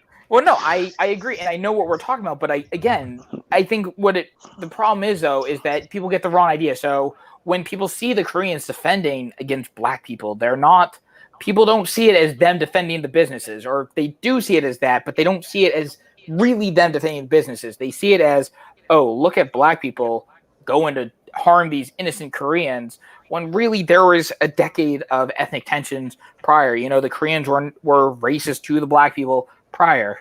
So, you know, it's really easy to reduce a lot of things. You know, you're definitely right about things being reductive, but ultimately, you know, there's a lot of complexities to all these situations. You know, but it's still not so complex that it can't still be simple. If I end up stealing from someone blatantly and just because they left their wallet in front of me, it's not like I have several different factors to motivate me. Yeah, I may have one or two, but if I just stole a wallet, you can just say, hey, he stole a wallet. But here's the thing, though, that goes into what Politicrat said about things being reductive is, okay, yeah, stealing that wallet is bad. I'm not going to deny that. No one's going to deny that stealing that wallet was wrong. But when you present that in a way that sort of shows that as counter to or as a way to discredit, you know, a larger movement, that's where things get reductive. Because a lot of times, you know, if you turn on some sort of conservative media, a lot of times these legitimately bad things that happen are used as a counter to say, see, Black Lives Matter is not real. There is no systemic racism, and they use it to deflect against the real systemic problems that exist. So, and I also think people conflate systemic racism with cultural racism. Like, for instance, for me, I do not believe we live in a racist culture, but I do believe we have very racist systems. Like, I think you need to make a distinction between those two. I don't really. I kind of disagree with that. I think I know where you're going with the whole cultural racism thing, but I think like Western countries. Like, the populations of Western countries are the only populations of any countries that actually call out their own racism. So, I mean, I think the fact that we are self-aware of our racism shows that we are not that we're not a racist culture, and that we actually believe in fighting against racism. I mean, given my experience, you know, being in the Philippines, I can definitely say that that's not entirely true. There's a lot of complexity to when we're talking about race. I mean, ultimately, you know, to make things super ultra simplified and to piss off conservatives, in America, we literally genocided the Narragansett in New England. That was a literal thing that we did. We literally killed Native Americans. That's one of the things that America is founded on. So here's the. That's kind of what happens when people try to scalp you. You kill them. Except no, I'm just saying. But was that even racially motivated? Yes, it was. Was that motivated because they wanted money and they wanted land? It was racially motivated because, fun fact, the Narragansett were one of the praying Indian tribes. They were people that adopted Christianity. They were people that wanted to have equal rights to the settlers that they were trying to share the land with. But the settlers did not view them as equals. They did not view them as human, and they slaughtered them like animals. Land? I'm just playing the devil's advocate here. Or did they want their land? Well, in the context of when the Narragansett were slaughtered, land was like a secondary factor. That was literally, they feared that the Narragansett were going to join the conflict. Basically, when we're talking about Native Americans, the reason why I'm bringing that up is because America is literally founded on, you know, racism. You know, a lot of what we did wasn't not as a principle. I mean, not as a principle, but it's pretty obvious though that we were very willing to purposely neglect Black people when we wrote the Constitution. I mean, the only mention of Black people is to say that, you know, slaves are 3/5 of a person. We didn't guarantee any rights for them. Yeah, that was. I think, here's the thing. I don't think our culture is racist, but I do think there is quite a bit of racism in some of like the legal Yeah, stuff. but I think that what I'm trying to say though is that you can't really distinguish the I think at systemic that and point the you're culture. overthinking things in more ways than one, as ironic as that sounds. But even if that's the case, you still have countless states now, namely the blue ones, releasing people out of everything when they're doing the worst kind of crimes. Again, I would argue. Again, there's a lot of things to conflate there. I'm going to assume that most of any numbers that you have, other outside the anecdotal examples that you've provided, I'm going to It's not assume anecdotal if I'm citing my sources, man. Don't get me wrong. If I'm just presuming like you got a point. But I am not presuming. I'm educating myself in more ways than one. There's a news story for basically anything. You can find a news story for almost anything. I could probably find a news story if I was to go into Google. I could probably find a news story of some Florida man trying to ride a gator. I don't know if that exists, but if I find that story of a Florida man riding a gator, that would be an anecdotal example because I would be saying, look, Florida guy riding a gator. People in Florida ride gators. Florida man.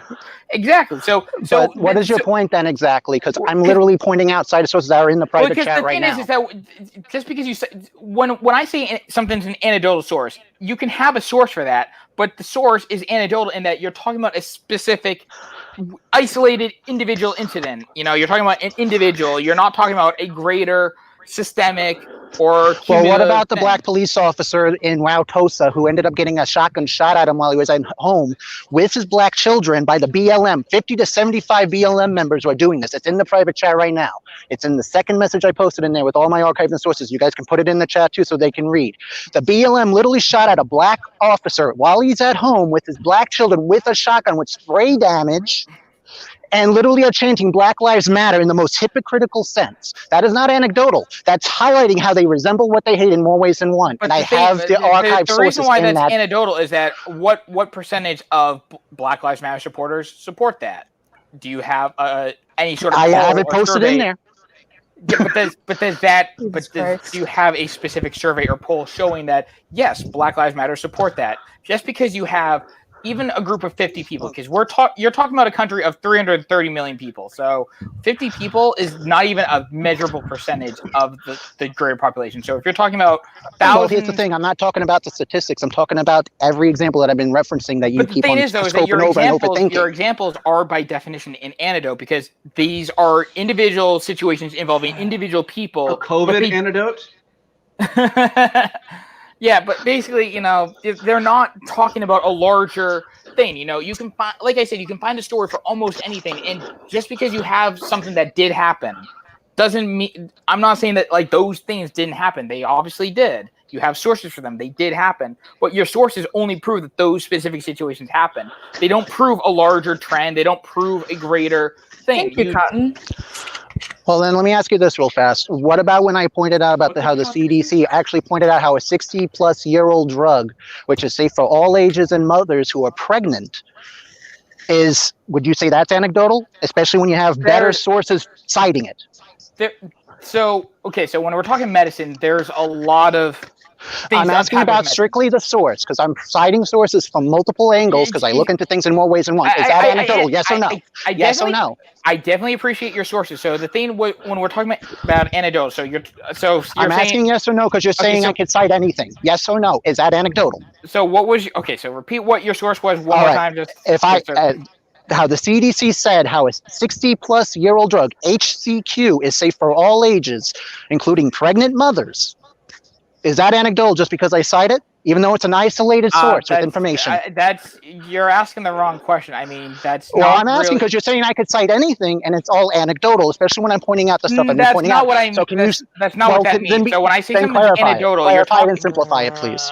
We're not talking about that. Okay, we're not talking about like hydroxychloroquine being a larger thing. Like if it's safe, it's safe. But what that means in the context of medicine, when something is safe, that means that for the majority of the population, there are limited side effects, So the thing is that when when I say something's anecdotal, we're talking about saying taking a random or not really random in this case, but you're taking a specific story and you're using that story or even another story. Hey, guys, you're talking.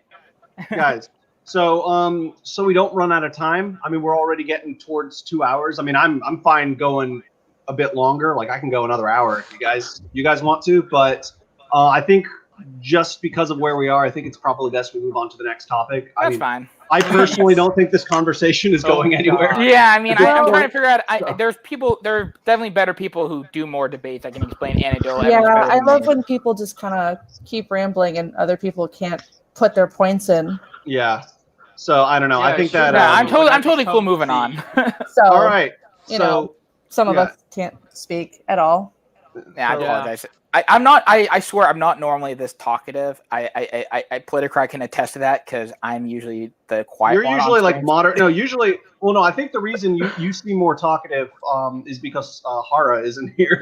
Yeah, she was here. She would. That's not. And that's not. I don't mean to sound like I'm shitting on Hara. No, Hara no, there, I don't but think she would take it. but yeah, no. She's definitely very talkative. Which Yeah, is I'm trying not to- a I'm trying bad to thing. fill- I'm a very talkative person too. I'm trying to fill her role since she's not here. Well, anyway, so next, so part 5, cancel culture. Discuss. Yeah, exists. cancel culture is not really a thing. It's How? really what it. How Well, is cancel let me culture not a explain. thing? Because cancel culture is the Because- culmination of multiple different things. You know, today I saw, or it was either today or yesterday, I saw a thing that really epitomized how basically nebulous as a term, cancel culture is. It makes You know, sense. Kevin Hart- It's not nebulous. I think it's pretty self. Well, no, Kevin Hart was calling the investigation into workplace harassment of Ellen DeGeneres. He called that cancel culture. Well, I then we don't know- found out what the fuck was going. I mean, but Yeah, then I don't there know- is- So one thing you can do with words, you can use them wrong. Does that mean that the words doesn't exist now?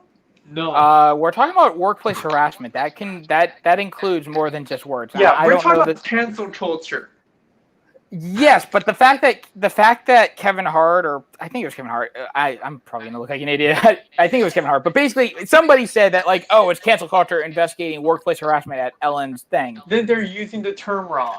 Yeah, but I think Then the you term knew they're using the exists. term wrong, but ultimately, I think that kind of shows how nebulous it is because cancel culture means different things to different people. So for some people, it's what happened to the Dixie Chicks, where you literally for a good 10 years, had low.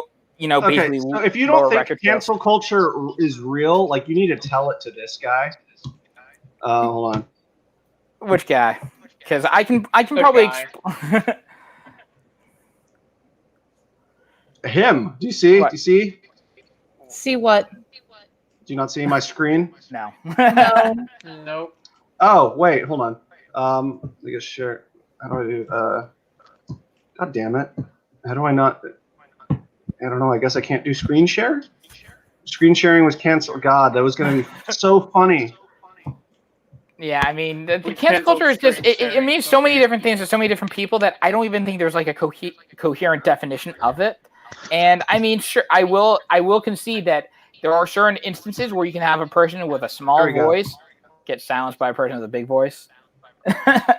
That is actually really clever. That is actually really He was clever. no. Socrates was canceled, guys. Like, I mean, he was like the original victim of cancel.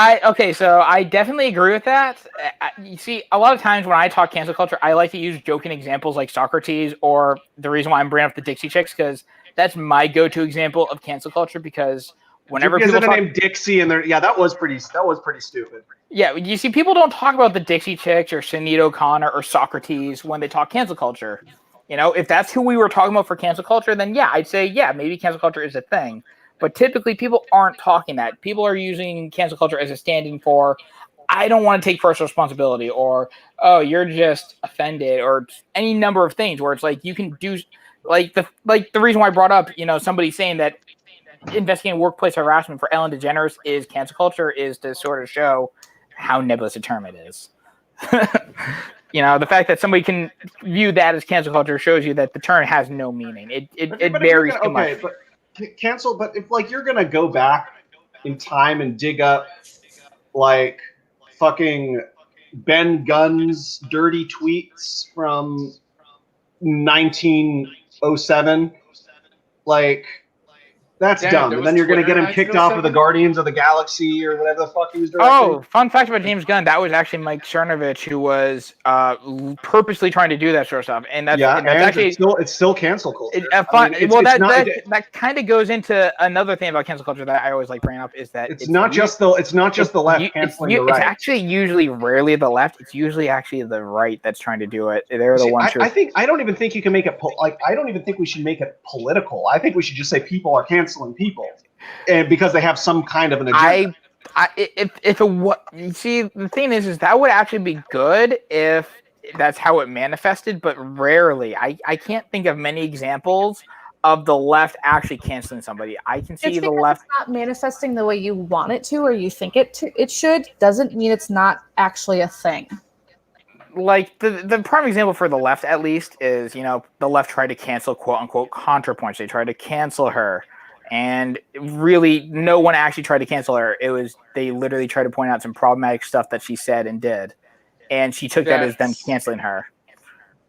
So trying to get her deplatformed. No one actually tried to get her deplatformed. No one actually tried to get her deplatformed. Actually, fun fact, people actually did try to get her deplatformed. The right wing tried to get her deplatformed. The right wing did. It's still cancel culture. For the right wing. You see, that's the thing, though, is that a lot of times people want to say that, it's a left trying to cancel people, but really, a lot of times it's manifesting as the left just wants somebody to take personal responsibility. It's the right who are actually taking steps to cancel people, as evidenced by, Sinead O'Connor or the Dixie Chicks. So either way, cancel culture still exists, is exactly what you're saying. It doesn't matter if it's right or left. But you see, the thing is I would be willing to say it exists if that. Chris, let her finish for a minute, man. I see why DM telling us to chill a little bit. Let her finish a sentence, please. Okay, fair. I will let you finish. That is fair. That is fair. I'm a really laissez-faire moderator, aren't I? Yeah, you are. You should be. You should be stopping me so that you can speak. Like, this is strange because normally I'm the one talking over people. I'm just letting. Let him finish, please. You guys are contradicting the option. May speak. But your case to be finished. Like everything you're saying, regardless of whether it's right or left, is just proving the existence of a cancel culture. It doesn't matter how it manifested. It exists. It's in place. It's being used, poorly, but it's in place. I mean, yeah, I definitely would say that, yeah, if we're talking about cancel culture in the very specific way that I'm talking about it, then yes, I will concede that it's real. But part of the reason why I say that, the main reason why I say that it's not real is because of how it just varies from person to person. Everyone has their own definition of it. Again, see, workplace harassment investigation is cancel culture. So because the term is so varied in its definition, it's kind of useless in my opinion. I mean, can you say that exists as evidenced by my particular example where it's actually happening? Sure. But I mean, that's not the only definition of it. I don't know, man. I think you're dancing around the subject that it exists. I don't know. I don't understand when people say cancel culture doesn't exist. I just think that the reason people are saying that is because it isn't working out the way they want it to. Because the thing is, the right used to cancel cancel culture 10 years ago was the right canceling the left on pretty much everything. Like the George Bush Republicans, the evangelical Christian right, just getting offended, outraged over everything. Then somewhere around 2014, 2015, that just flipped. I mean, I know I sound very reductionist saying that. Well, here's an interesting thing to ponder is what's the difference between call-out culture and cancel culture? Call-out culture always becomes cancel culture eventually. Mm-hmm. At its furthest extreme, it is cancel culture, and that's the point we've come to. Call-out leads to cancel. It starts with the calling out, and then eventually, it ends with the deplatforming. It's like what Yoda said: fear leads to anger, anger leads to hate. Yeah. I'm going to give you credit because you're the first person to actually sort of I'm going to say that you're the first person to actually sort of address and give a concrete answer of oh, well, here's cancel culture and call out culture and how they relate. Most people will just kind of say they're different and they won't say why. So I will give you. It's a matter of causality, really, I think. I mean, me personally, I believe it's okay to call out something. I mean, if you're doing something messed up in more ways than one, why would anyone want to ignore it if it's hard to ignore? Yeah, But at then the same time, there's moderation.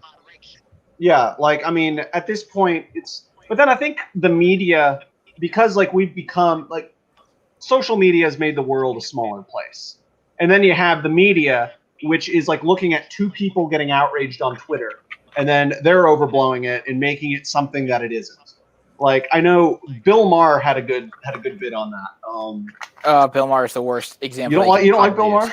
No, that's like because Bill Maher is the prime example of like just like a guy that doesn't want to accept that like he's not relevant like he used to be, and that he's kind of trash as a comedian these days. I mean, he's like the best late night guy there is right now. I mean, I know that's not saying a lot. Hard disagree because Conan is consistently the best. Okay, I think we can leave Conan. Let's leave Conan out of this because he's not political, really.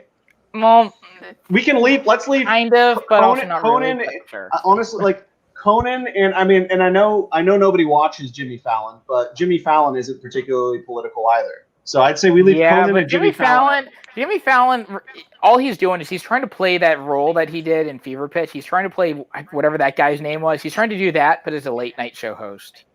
That's what he's. I don't know. I've never seen that movie. You've never seen Fever Pitch? Never. It's an okay movie. It's mediocre. Okay. Well, so anyway, so let's move on to the next topic. I think we can. I think that was a good summary. We can do an entire episode on cancel culture, honestly. Like that is there's a lot to talk about. That's worth an episode of its own. Yeah. So let's move on to. Hold on a second. Well, actually, yeah. Keep talking about that. I need to pull up the next. Cancel culture. Cancel culture. I mean, cancel culture is realistically kind of proof how people can police themselves, more or less. That's probably really a poor way to word it. Give me a second. It's like it's the freedom of association. If somebody has been exposed as a racist, sexist, homophobic, transphobic, whatever, you can avoid them and not, support their business, their whatever. You can, support businesses that, have the values that you support. And yeah. Then the question, though, that's an interesting way to put it, and I don't disagree with that. But then that brings up the issue of, is cancel culture good then? Because a lot of times people want to frame it as it's bad, but you just gave a great example of how maybe it's good, actually. It is good and it is bad. If used properly, it's good. If it's used like just simply because you don't like someone, that's when it can turn bad. And that's the abuse of power again. Okay, that's fair. The one example I think is wrong about it is, for example, I agree where it comes down to corrections and that, but then take what happened with Nick Cannon. He's going on a podcast. He starts saying very racial and sensitive things, and he's starting to talk about how white people are subhuman. He starts bashing the Jews and everything else. Gets called in to basically apologize, but only for the Jew commentary. And that point, I didn't agree with any of that. If you're going to go about racism, go about the entire thing. Don't sit there and just be like, oh, it's okay what you said about white people, but Jews, man, come on. And that situation, cancel culture is not, I don't agree with that whatsoever, but at the same time, though, when it's coming down to trying to correct things, when it's done right, I agree. If you're calling me out and correcting me on something that I'm completely sucking in so hard that your balls feel it from no matter where you are on the planet, by all means, call me out. Hot. But yeah, but my safe word is mango. My safe word is mango. Moving on. In that same situation, though, you have to basically address it properly and go about it the exact way. Don't sit there and cherry pick. Oh, it's okay that you said this racist thing, not that racist thing. Exactly. I mean, I agree with that, but I mean, at the same time, though, didn't he also lose his show, though, even after his apology? I think if I recall correctly, he did lose the show even after his apology. So I don't know anything about Nick Cannon, so neither do I. I just remember that he lost his show, and he's like, "Okay, cool, you took my show, I want it back," and I don't know anything about after that. I don't think he apologized for his Jewish insults, but not about the white insults. And I think he got his show back, but that's all he had to do was apologize for the Jew things. And by the way, DM Mortem, I'll still high five you no less, bro. Yeah, I don't know if he got his show back, but maybe he did. So, next topic, we are moving on to what part is part 6. Now, part 6 of this episode, episode 1. I think it's going okay, fairly decent. So. Oh God, here we are. Here we are, guys. Here we are. Yeah. So, yeah. So I mean, we all saw Biden. it coming. We did. I just think, oh God. Ah, man. I don't know. Like, why do they always choose the worst candidate? Okay, honest. Like, Biden. I'm in politically. So if it weren't for the allegations against Biden, because there's more corroborating evidence that he did what he did. I don't know. I don't want to be. I don't know how to word it, but he did what he did more than Kavanaugh. Like, there's more evidence against Biden than there is against Kavanaugh. But I mean, Joe Biden still seems kind of like a nice guy. I don't know. Is that just me? I mean, if you like snuggling along the ear. Yeah, no, I don't like that. Like, I'm not a huge fan of a guy coming up behind me and smelling my neck. Like, I don't know if it's because I'm a woman. That's a vacuum cleaner on my face. Yeah. Like, maybe it's just me, but that kind of creeps me out. Yeah. So speaking of cancel culture, this is where my lefty friends are going to cancel me because I say that Joe Biden is harm reduction. So all my lefty friends are not going to cancel me. So wait, they think so. Well, I guess it exists. Your lefty friends think that Trump is damage reduction or whatever. Well, no. The lefty argument is that you should not vote for either of them, which is, in my opinion, the same as doing nothing. So, I mean, whether you're doing nothing or whether you're voting for Trump, I mean, that's kind of going to have the same result. You know, you're. But what about Joe Jorgensen? She's, running. Okay, Chris is a communist. So he's definitely not going to vote for Joe Jorgensen. I'm not voting for Joe Jorgensen either, so. Guy, okay, you know what I figured out what I'm going to do? So you know how the Democrats, they always say, vote blue no matter who. Oh, they're like doing all that stuff. And it's like, okay, Democrats, you know what? I'll vote blue no matter who. I'm writing in Jimmy Carter. I'm writing in Jimmy Carter. I'm going to do it. And if Democrats go, oh, you didn't vote blue. It's like, I did vote blue. I did vote blue. I voted Democrat. I voted for Jimmy fucking Carter, second term. Fun presidential fact. I don't know if you know this, but a president is allowed to serve up to 10 years as president. You are allowed 2 terms as president, and you can get like half a term as vice president turned president. So 10 years is the max that you can serve. So a lot of people think it's just 8. It's 10? Actually 10. You're allowed to serve. No, or would that be? No, that would be 12 technically, because you could die and off it. Like, well, because if I recall the Legal Eagle video correctly, it's that they put a cap on 10. So they assume that the vice president is only going to serve like 2 years. You know, they assume the person's not going to die because I guess you would think that you could serve 12, but I guess for some reason they're like, no, let's put in an arbitrary cap. So I guess there's like an arbitrary cap. So you can do 2.5 terms, but you can only be elected twice. Anyway, we're not really talking about the election here, but who did everyone support originally? We're talking about the 2020 election, Chicago. Again, my lefty friends are going to cancel me. I supported Julian Castro. Oh, he was so smug. I did not like Castro. He was not smug. He seemed super smug. I don't know. I liked him. He was endearing. I liked him, and I liked his reproductive justice line. That was good. I was I was firmly on board the Yang Gang. Like, I'm sorry, but I was a big Yang. I liked Yang and Gabbard. I know people are gonna hate me for saying I like Gabbard, but I really did. I can tell you like all the reasons why Gabbard's terrible. I won't, but she was terrible. I just like to look at her. Oh, she's hot. Yeah. Totally honest with you. She's like she is objectively the most attractive person who has ever run for the presidency of the United States. Yes, she is. Like, there's never. Lucky. No, I don't. Okay. Don't let your biases. I don't want to say Kirsten Gillibrand because that's going to come off as really bad. No. The thing is, no. I know you don't like Gabbard, but you cannot object to the fact that she is objectively the most attractive individual who has run for the presidency of the What do you United mean States. attractive individual? Like physical attraction? Because Physically attractive, yes. I mean, again, I kind of want to say Christian Gillibrand, but How? I feel like that's just gonna, given Christian Gillibrand's ethnicity, I feel like that's just gonna look really bad. Why? It doesn't look bad. Well, cool, because you're comparing her to Tulsi Gabbard, so Not really. I mean, that's just comparing two.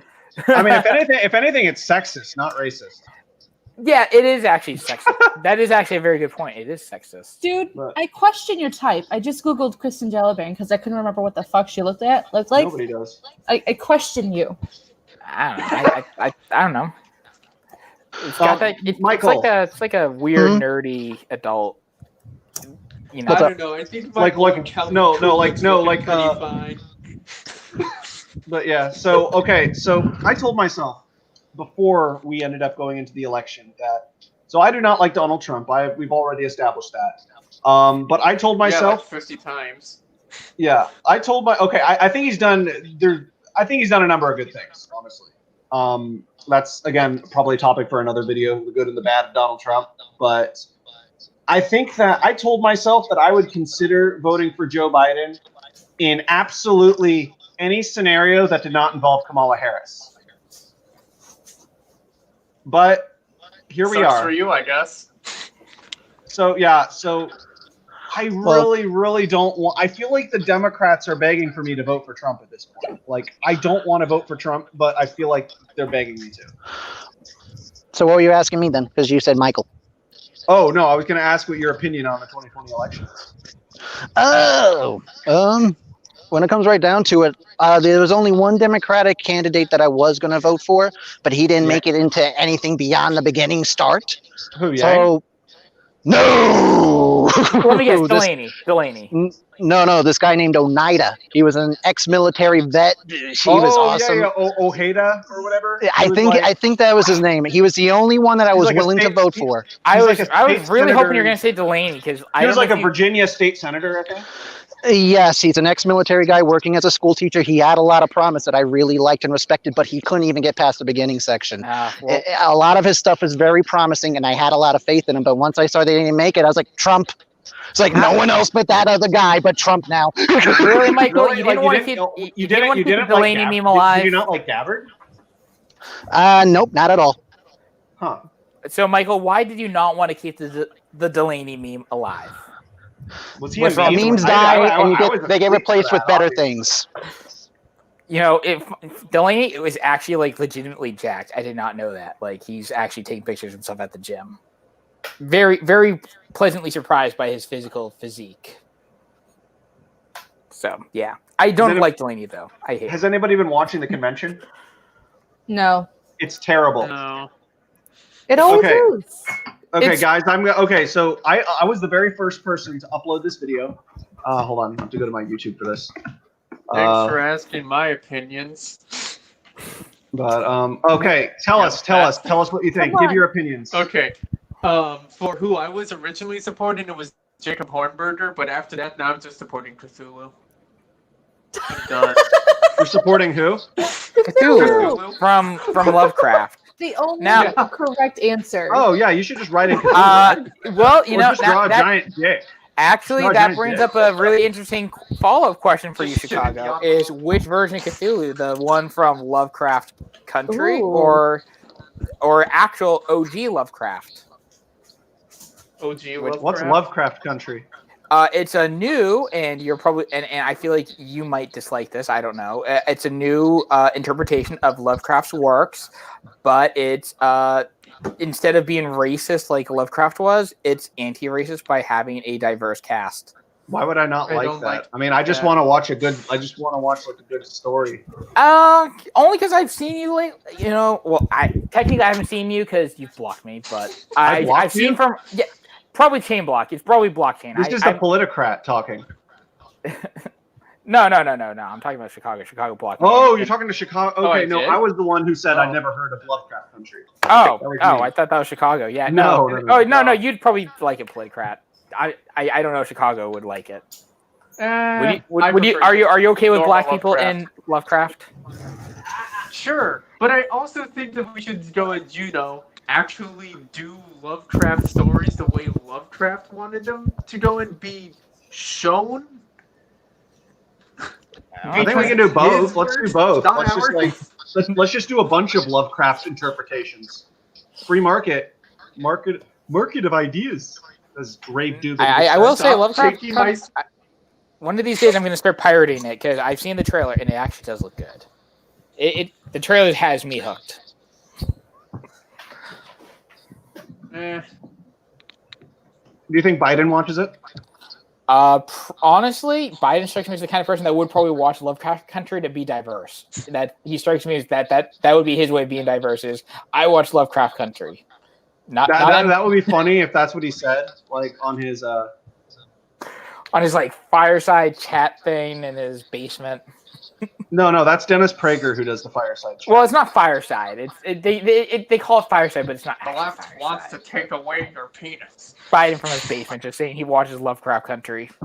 Okay, guys, I'm going to show you this. So I was like awestruck the other night. This was night 2 of the convention, where they announced officially Biden as the nominee, and I pulled my phone out the minute that this started, and I made a video of it. I was the first person to post a video of it on YouTube. But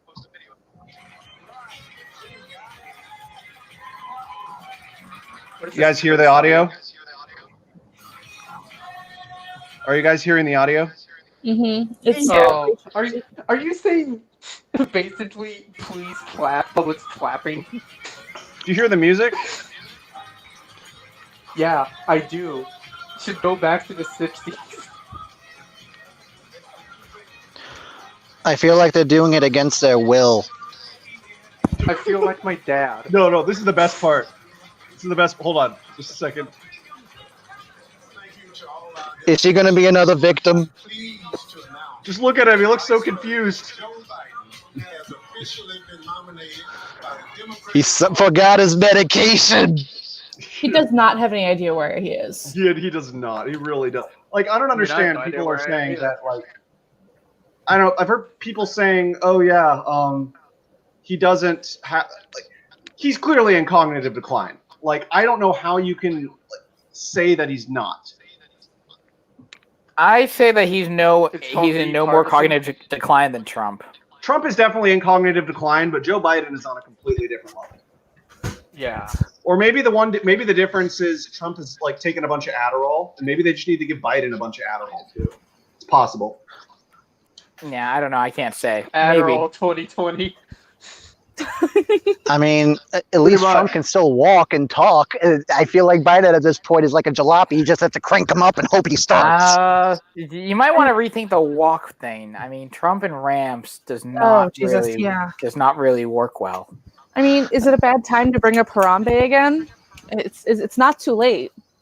Taken from us too soon. It's a dead meme though. I mean, Just like Harambe, it's also dead.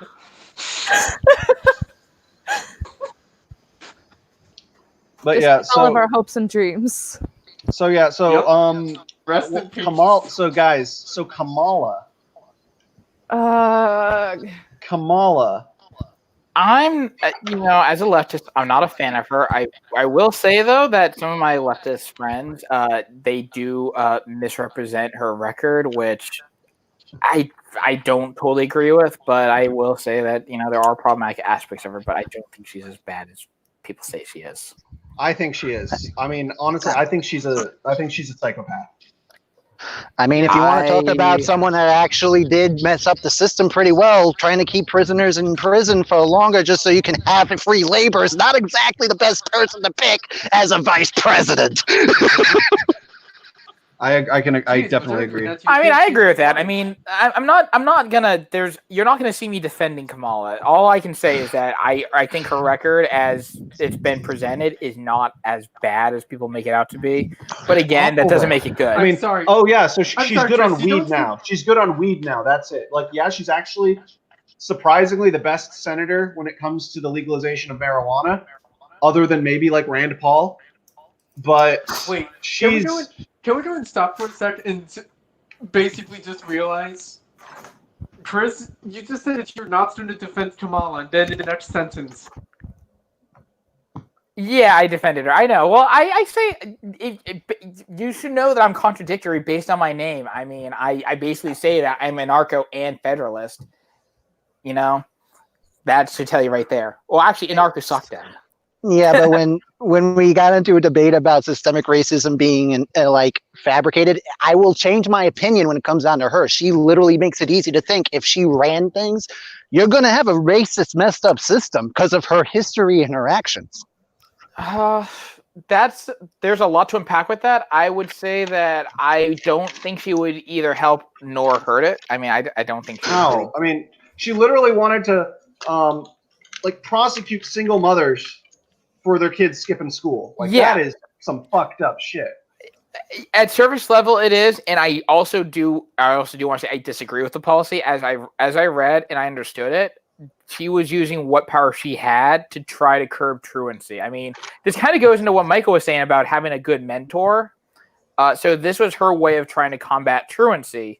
You know, she wanted to try to get resources for these, truant, students, and the only way she could do this was by doing the actions that she did. Now, do the ends justify the means? I would probably say no. I don't agree with what she did, but I mean, it kind of goes into what Michael was saying earlier, where it's like, oh, well, if you have a mentor telling you don't skip school, or I know that wasn't what your mentor said, but you get what I'm saying. Like, if you had a mentor who says don't skip school, you'll probably have kids who are less likely to skip school. Well, I was mostly explaining that as long as you have someone that empathizes with you and knows how to convey a proper lesson, just like how I was saying about giving respect to people instead of treating them like an invalid, just because of race or whatever factor you want to pick from, that you can do better as long as you're actually doing it as a two-way street. Yeah, I mean, and I would say as it was presented when I was reading it, it sounds like that's basically what it was. It's that you're basically telling kids that, hey, you're gonna get in trouble if you don't actually shape up, is basically what it was. And yeah, was she using intimidation? Yeah. Should she have been using intimidation? Probably not. And I don't agree with it. But I when I see it in the context of what she was trying to accomplish, I get it. And I think that there is something said about trying to do that. I don't necessarily agree with the ends justify the means, but I get it. Well, I mean, from everything that she did involving dealing with prisons, that's where I'm saying that's where you're going to actually have systemic racism, because she's already proven willingly that she will go for that. If you're truly against that, you would definitely want her to be the last thing with anyone of any kind of influence. I definitely agree with that. Again, I'm not a fan of Kamala. I like Chicago said, I did contradict myself by saying I won't defend her, but then I defended her. I mean, the thing is that I'm one of those people that like it's similar to like, I don't know if you ever encountered one of those enlightened centers. I used to be one of those enlightened centers that used to be like, actually, blah blah blah blah. I used to be one of those people. Were you part of the Globe neoliberal crew? No. I was never that. I was never that. I was that person that you'd see in like YouTube comments that would be like, actually, blah blah blah blah. It would be like I would correct like really minuscule facts. If you weren't 100% correct, I was that guy that was fixing them. So I still have some of those tendencies. And that's kind of why I prefer to have things represented properly. And I think that there is plenty to shit on Kamala for. But I think it should be stuff that I think she's just about the worst choice you could have chosen. I would have preferred Klobuchar, honestly. That would have been really bad, given that Klobuchar did not do anything with Derek Chauvin. Klobuchar doesn't do anything. She was Attorney General, similar to Kamala was, and she let Derek Chauvin walk. She's not Attorney General right now, though. No, but she was though, and when she was Attorney General, Derek Chauvin had complaints against him, and she didn't decide to prosecute. She's like, whatever.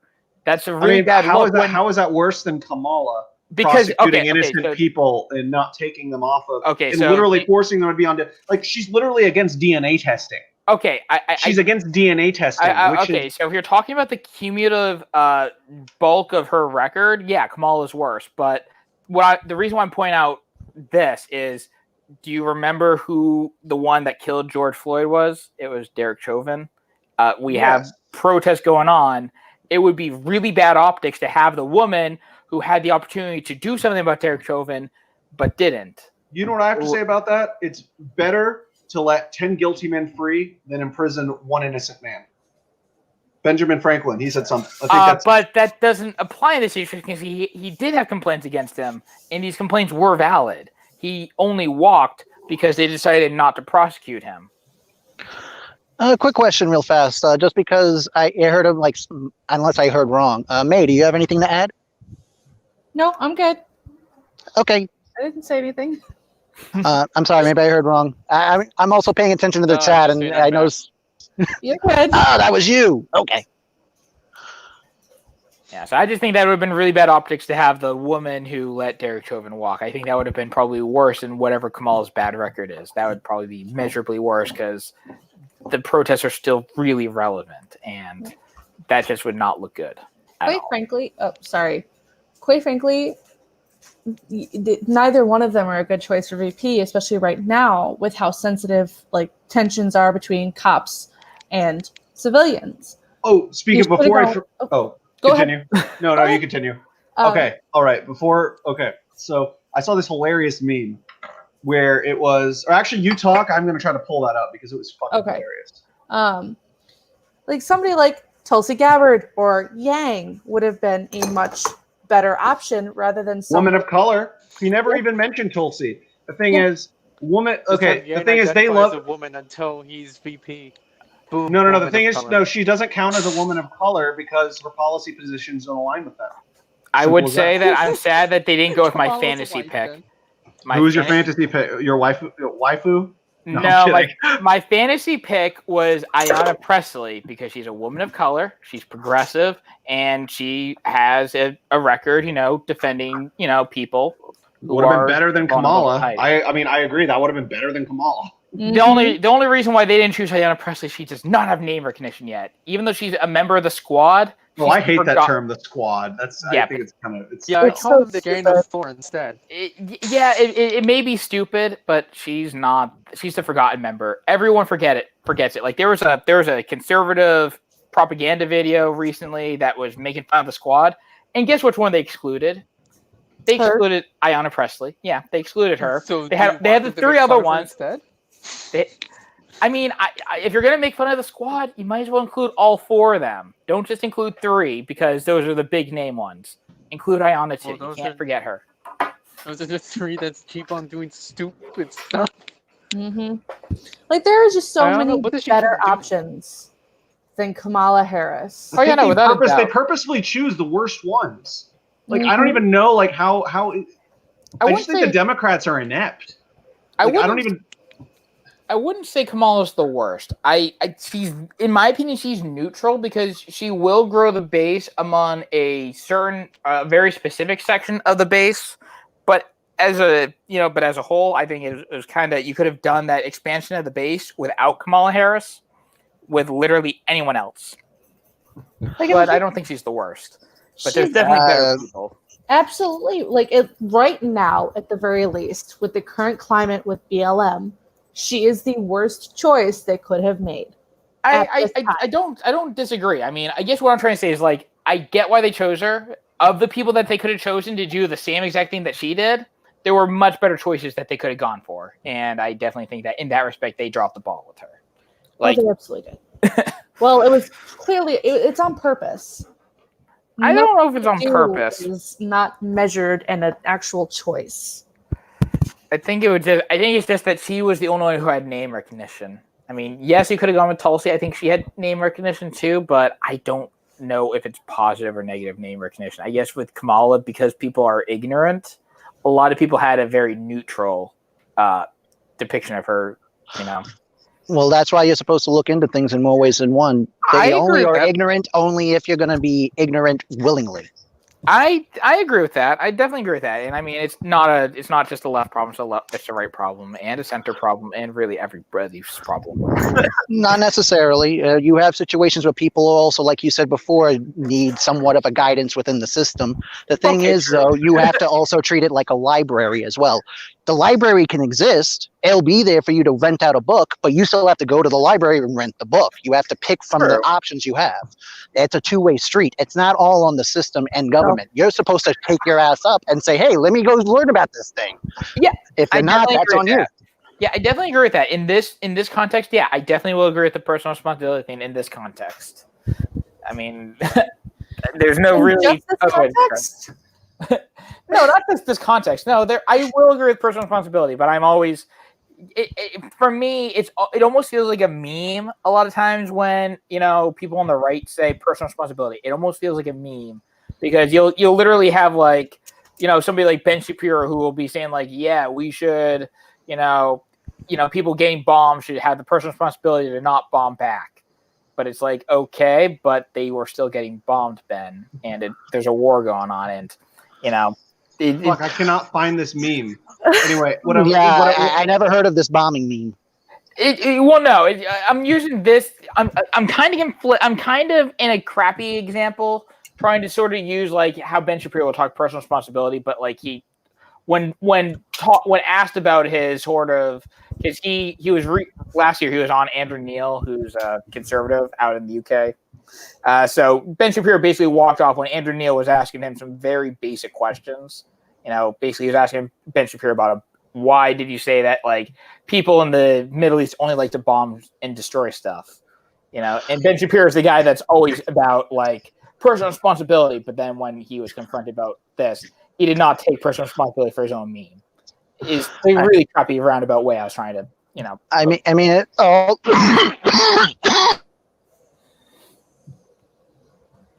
Okay, that's out of my system. Anyway, don't jinx me. Anyway, I'm just gonna say it every time you cough. Oy vey. Well, I'll make sure I include you if I ever go into therapy after getting Rona. I'll be like, she's to blame.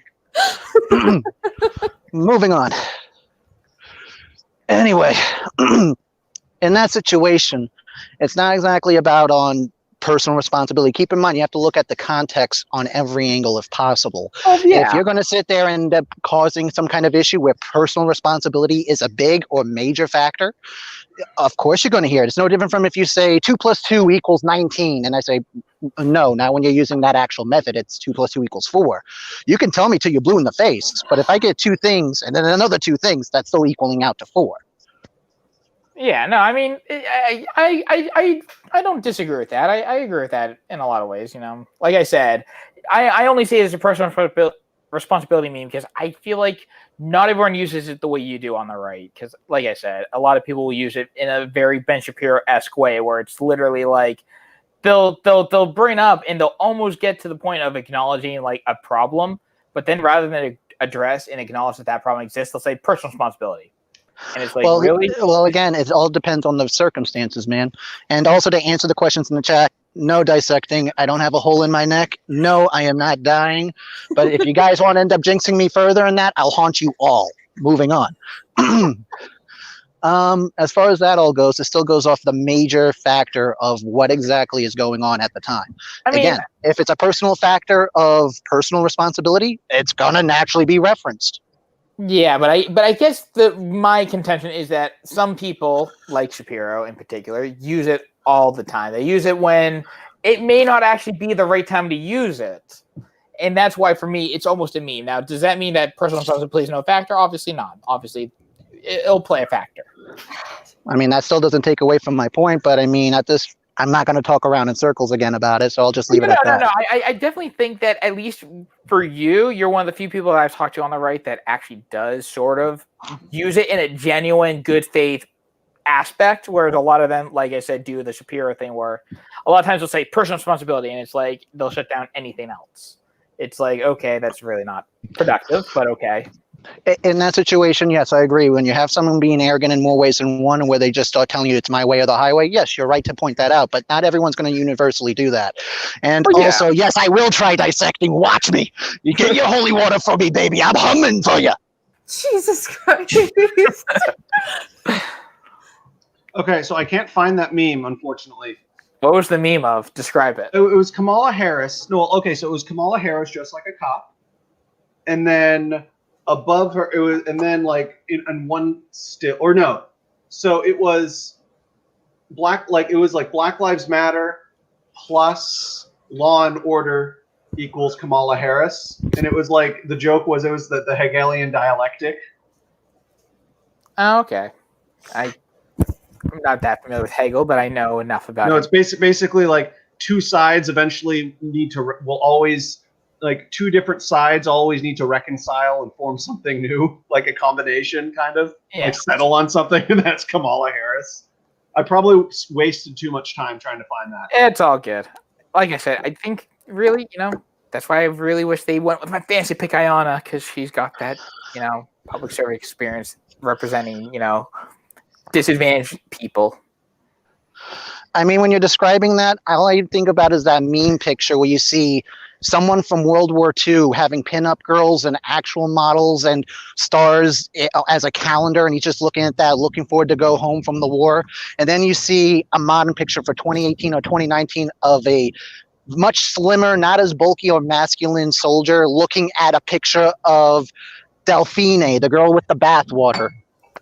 Oh, Delphine. Hey man, don't judge me. I don't know. I think that joke would have worked better if you had said Cardi B, because she's more topical thanks to Ben Shapiro. I'm just referring to the actual picture I saw. There's a meme of a picture of that. Fair. Okay, fair. If that's the picture, then that's fair. It's not That's even fair. supposed to be just Belle Delphine. It's some internet thought. No, it was Delphine. I thought it was Delphine, but I don't pay attention. I just saw that picture. I was like, who is that? And someone's like, it's Delphine or Delphine. I was like, oh, okay. It's like, now I know who is someone, I guess. Yeah, I don't know. I think it would have worked better if it was like Cardi B. But I assume that meme probably came out before Cardi B's newest single. So It was sometime last year. yeah, Like around the end. Wet ass pools. Pools are wet. No, it's wet A word P word. That's No, I was making a joke. I know you're making a joke, but I am making a joke to make fun of Ben Shapiro, who can't Wet say ass the pussy. P word. Wet ass pussy. Wet ass pussy. No, he Ben Shapiro is like blank P word, or he'll just say P word. And then I guess apparently his wife, he asked his wife, who's a doctor, if His wife's a doctor, right? yeah, but I don't think she's an actual doctor. I think if I remember correctly, she's like a chiropractor, which isn't. That is an actual doctor. Well, let's, for example, say hypothetically, for the sake of the argument. Sure, but it was funny though, because like the way he worded the interaction with his wife, it makes it sound like that Ben has never pleasured his wife. So that was what was funny about it, is that Ben Shapiro owned himself and he didn't even realize it by making it sound like his wife is saying like, yeah, Ben, that's how that works. Because he was asking his wife if there's something wrong with the people in the song. Also, on a side note, in that, no, I don't got emphysema, and no, there's no ghost bitch voice in my thing. Casper's gone. I'm the fucking uncles. I'll haunt you, decided. I'll watch me. Watch me. Sorry, I just like to play around with the chat. Moving on. Yeah, well, chat seems to think I'm gonna buy toilet water. There's this joke in Dissecting Liberty that I have a piss fetish, so ignore Cotton. Why would we ignore Cotton? Just ignore Cotton because he's gross. Yeah, I like to wear cotton. Pee-pee? Where? I was about to make a joke, but I decided not to make that joke. Cotton's the poo-poo to my pee-pee, so just let's leave it at that. Mr. Poopy Butthole? Yeah, he's the poopy butthole.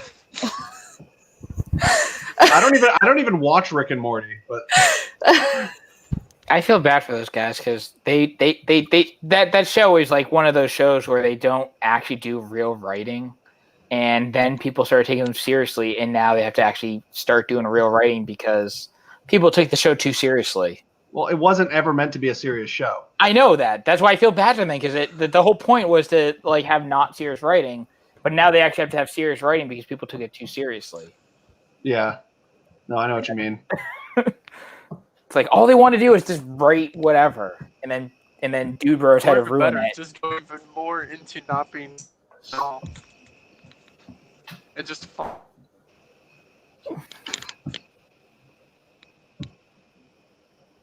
But yeah, so next up, I think we probably, I don't know, this wasn't the best election conversation. I I was hoping it would be a little more substantial, but I guess there's really nothing to talk about. Looks It's like Joe This Biden. would be like an hour, and it's been almost 3 hours. Yeah, I know. Well, I mean, Well, if you want, because you got two people asking to come on for 10 minutes. He shouldn't be running. so wait, we want more. Wait, more people want to come on. Cotton wants You to come got on DM and, Mortem, and you tear got me that apart. individual dissecting Liberty on here. He just Oh, wants does- to insult me. Cotton, does Cotton want to come on? He just wants to hurt me. This is why you include safe words, so you know when to stop hurting. Right? I guess. I guess I need to make a safe word for cotton now. That's lovely. Safe word. Say denim. Ooh, or polyester. I recently learned what a Canadian tuxedo is. No one told me what that was. Are you Now- serious? Yeah. And the sad part is I live in a state that borders Canada, and I never heard it.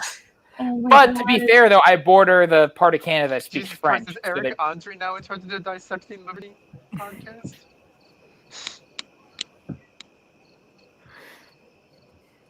Oh God.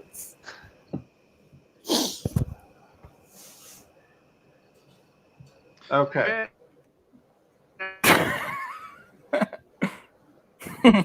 Oh no.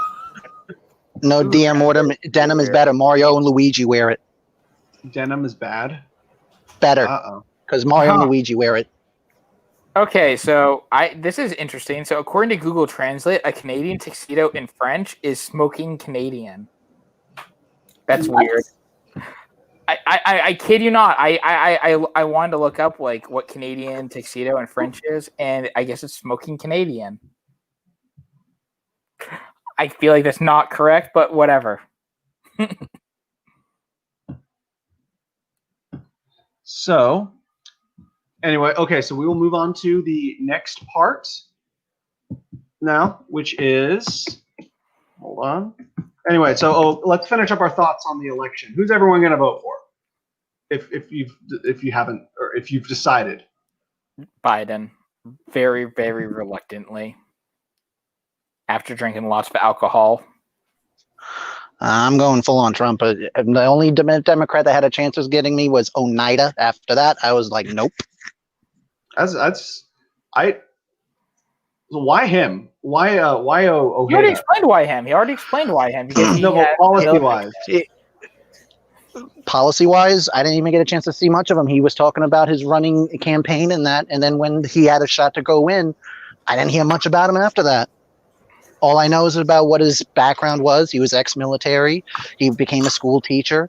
He still kept up with a lot of his morals that he learned from being in the military. It was kind of easy to be like, I want to hear what he has to say. And once it didn't even go past that point, I was like, nope, no one else. Also, Yeah, hey, he's- what's up, Clausenton in the chat? How are you? Oh, Hey, why wasn't Washington. Washington here? He makes things fun. He does make things fun.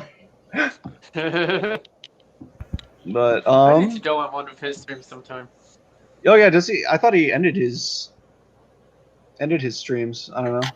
I did you wait? Were you on the one that I was on? The I've one where we never were been talking on one about of his streams.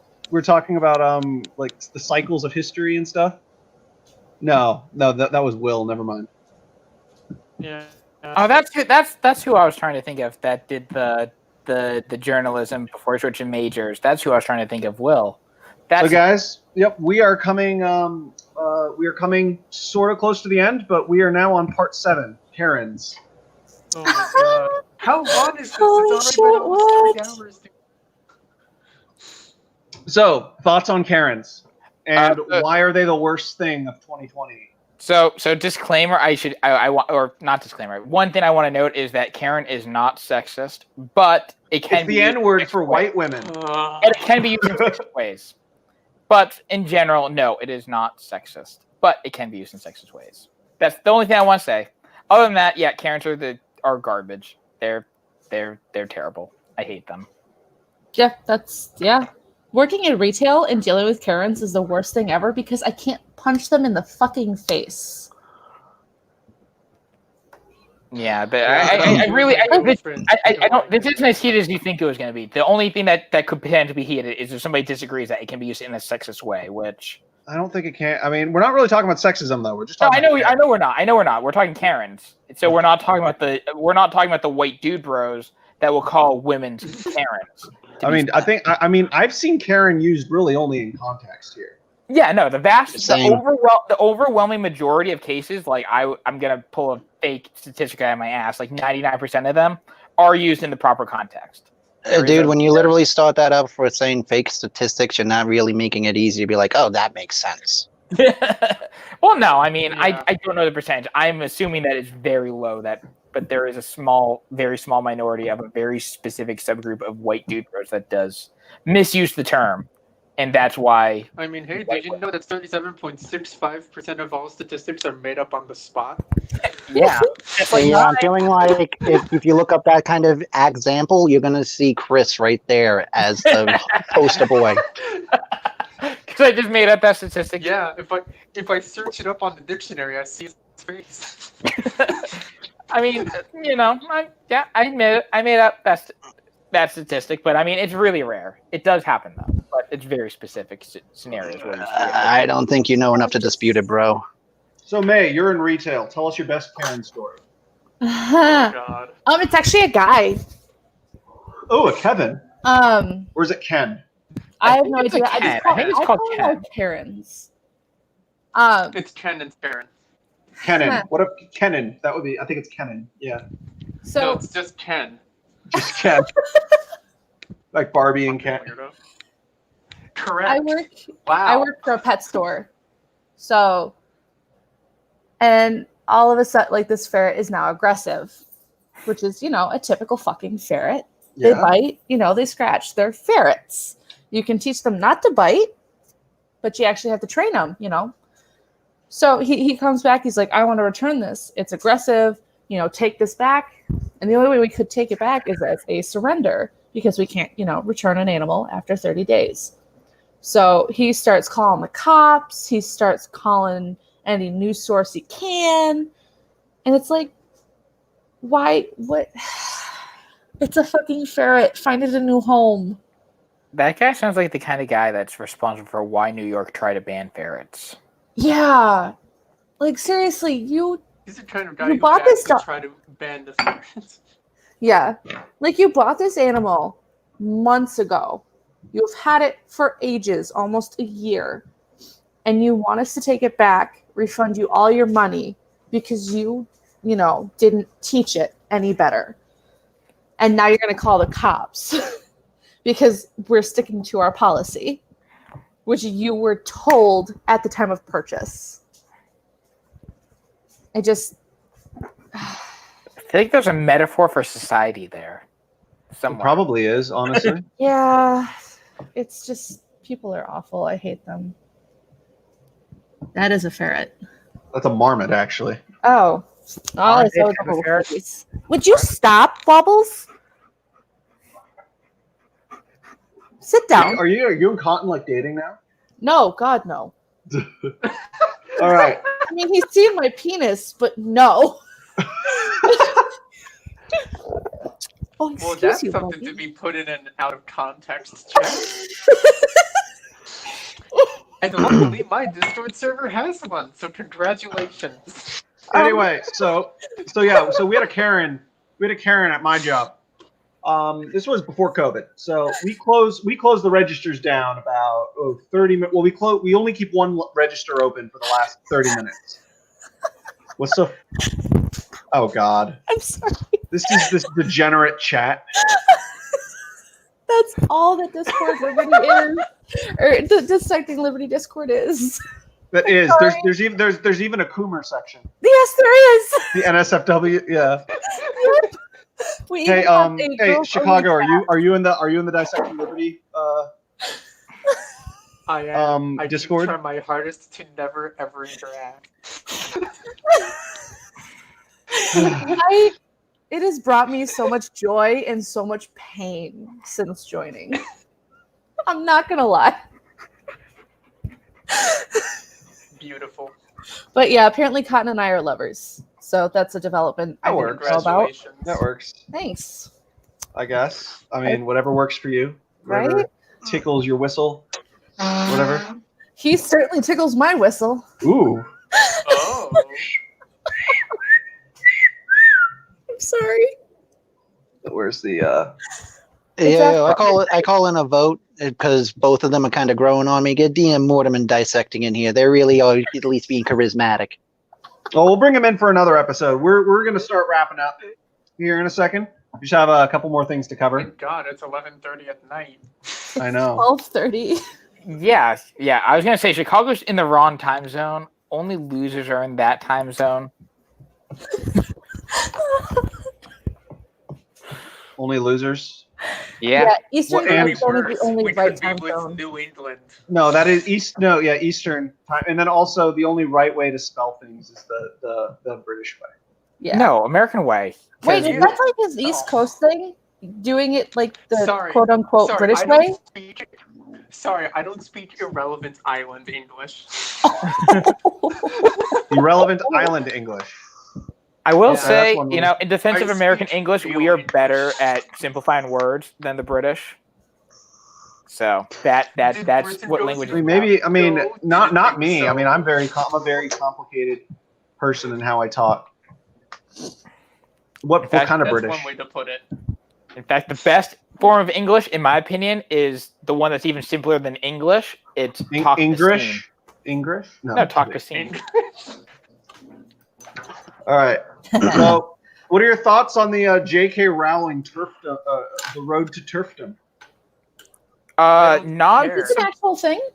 What? Yeah, it's an actual thing for people who actually care about the issue. I don't give a shit. But I put something on the screen which is appropriate. I don't know if you guys see it, but Yeah, I mean, it wasn't surprising. The signs were there. Like, there was a lot of hints that were really obvious prior, and people knew this was coming, and a lot of people were in denial, but it happened, and it's like, okay, we saw it coming, and it sucks. I don't even know what this is. Basically, I don't know. How familiar are you with trans discourse? Like, I can give you a super quick rundown. Basically, TERF is a trans exclusionary radical feminist. basically and the most feminist you can go, like the logical extreme of feminism. I would even say it's the logical extreme. I think. I know what turfdom. I know what turf is. I know what Harry Potter is. I don't know what I'm looking at. I think this is just meant to be some sort of meme. Yeah, Okay. it was. Okay, let's not get into sorry. that. This is not a very important 2020 topic. Yeah, I mean, I just no saw one's that. I was surprised. scrolling and I figured I'd just post it, put it up. I mean, But yeah. yeah, that's. I mean, J.K. Rowling is something else. Like, I I mean, mean, most of she deserves her money though. Like, come If on, you she, want- created if you- a phenomenon. If you want a better series about witches going to a magical school to learn witchcraft, I highly recommend Little Witch Academia. Is that an anime? Yes, it is. Of course it is. It sounds very anime. The thing is, like, with the Harry Potter fandom, I unfortunately used to be a part of that as a young teen. They have pretty much, like, you know, that this plays into cancel culture. J.K. Rowling in the fandom has essentially been canceled. Like, they don't want her; they just want the books, and it's really Well, it's because she doesn't subscribe to the values of her books. Like, her books are all about sort of acceptance and sort of, trying to, be more inclusive and diverse about issues and people. Yep. And the fact that J.K. Rowling would write a book about that and then say, trans people, fuck them. To say basically shit like that. She didn't say that. She Did not say that. But that's the feelings that people get when they hear her talk about trans issues. That's what they hear. And basically, when you have somebody who's basically like saying that your existence doesn't matter, or that it's not valid, or that my existence is more important than yours, it really rubs people, especially trans people, the wrong way. And that's why a lot of people want to have the books, because the books are something good that people find a lot of meaning and value in. But Rowling does not, Yeah, I fucking grew up with Harry Potter. I grew up with that shit. Yeah, no, I mean, I totally get it. Okay, anyway. It's like me and Orson Scott Card. I don't like Orson Scott Card, the writer of Ender's Game, but I do like Ender's Game. I did a book report on it in 5th grade, and I liked it. You know. Okay. So we are about to move on to the final part. I know people are starting to get tired, both of us, and then I noticed some people are leaving. But yeah, hold on. Let us.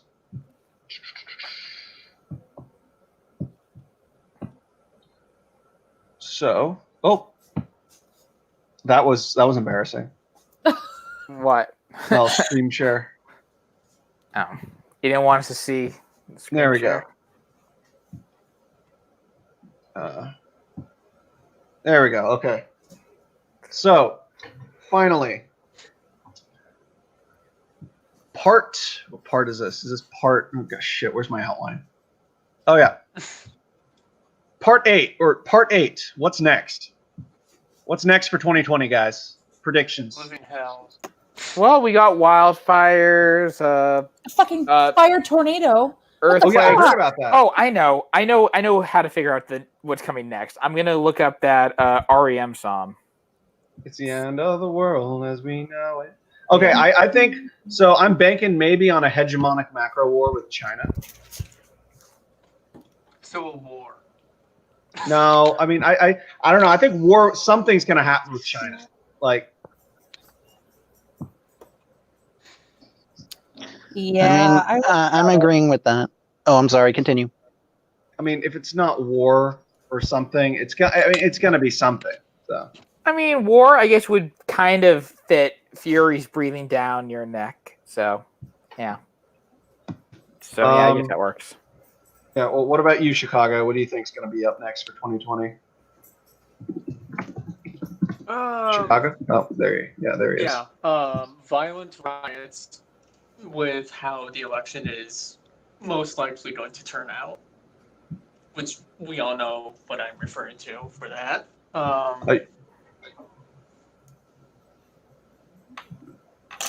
Yeah, Did you guys hear go on. me, or? Oh, Yeah, it sounds like you never finished your. It sounds like you didn't finish your thing. Oh, no, it's basically just some more violent riots. Maybe a Navy confrontation with China, but not a war, because wars are very expensive.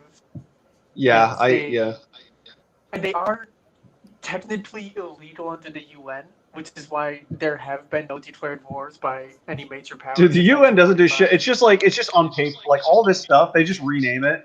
Kind of like how superpower is just the new word for empire. Remember that one time the UN actually was able to do something because the Soviet Union decided to boycott it, and because they boycotted it, the UN was actually technically allowed to act and do something, and then the Soviet Union was like, "Oh shit, that maybe we should be a part of this so that we don't let this happen again." I actually don't remember that. It's called Korea. It's called the Korean War. Oh yeah. The one time they were able to worse than Vietnam. A lot of people don't realize that. Oh, without a doubt, it was definitely worse. But that was the one time the UN was allowed to do something, and then the Soviet Union's like, "Oh shit, maybe we should actually participate," because they were like, I forget why they were boycotting it at the time. They were like temporarily like boycotting or some shit, and that allowed the U.S. to be like, "Okay, so let's have a vote," and they actually, for the first time and only time ever, had a vote to do something. But yeah, they're useless. According to the REM song, though, we will get some cheesecake, though, and some jelly beans. Really? So, yeah, I guess that's a lyric in the song. Not a big fan of jelly beans, and it better be some good cheesecake. Yeah, so we'll get some cheesecake, apparently, so that's something. I would love some cheesecake right now. Holy fuck. Why did you do this to me? Oh, sorry. I was just trying to figure out... I was trying to use REM to figure out what's next. Now I want cheesecake, and I can't have it. I'm more in the mood for a garlic bread hero. Get some London broil, get some fresh mozzarella, put it on some garlic bread and toast to get it nice and crispy. Nice meal. I just want some raw fish. Why do you want raw fish? Because sushi is really yummy. I want to have some. Sushi is good. It is pretty and good. then sashimi too. Oh, Ever yes. had good sashimi? Can you not wobbles, please? The secret to making good sushi and sashimi is to use a combination of salt and sugar to coat the fish and let it sit for like an hour. Also puts vinegar in the categorized too. Hmm. Okay, yeah, that also works too. Child, go to bed. No. Sorry, I didn't mute myself. Dog is bothering me. Uh, It's past his bedtime, so he's cranky. Oh, Cotton? No, Wobbles, Larson, my dog. please stop. Also, Cotton is it's past his bedtime too, but I have no control over that. Gordon, please do not post that again. So, okay. So, Christian. why is this? Oh, wow. My screen sharing is being crazy right now. There we go. That's better. So, yes. So for 2020, I think one more major thing is going to happen. Don't know what it is, but I think it's going to be something geopolitical. Whether, I don't know if it'll involve Iran. It's either going to involve Iran or the Chicons.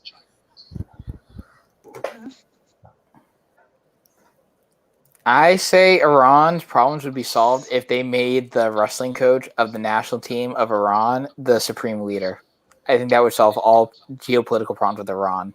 Well, another way of solving all of the geopolitical problems is by removing Tehran from the face of the earth, but I would disagree with that because can't that's where advocate the that. I disagree with that hard because that's where the Iran national team is situated, and I don't want them to die.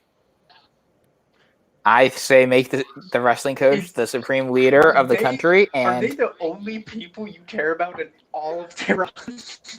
yes, because the U.S., Team USA and the Iran national team, their wrestling teams are best friends, and yeah, it's Well, a we're not very talking about feel-good Iran. story. I mean, I wasn't trying to start a conversation in Iran. I was just giving a crazy prediction.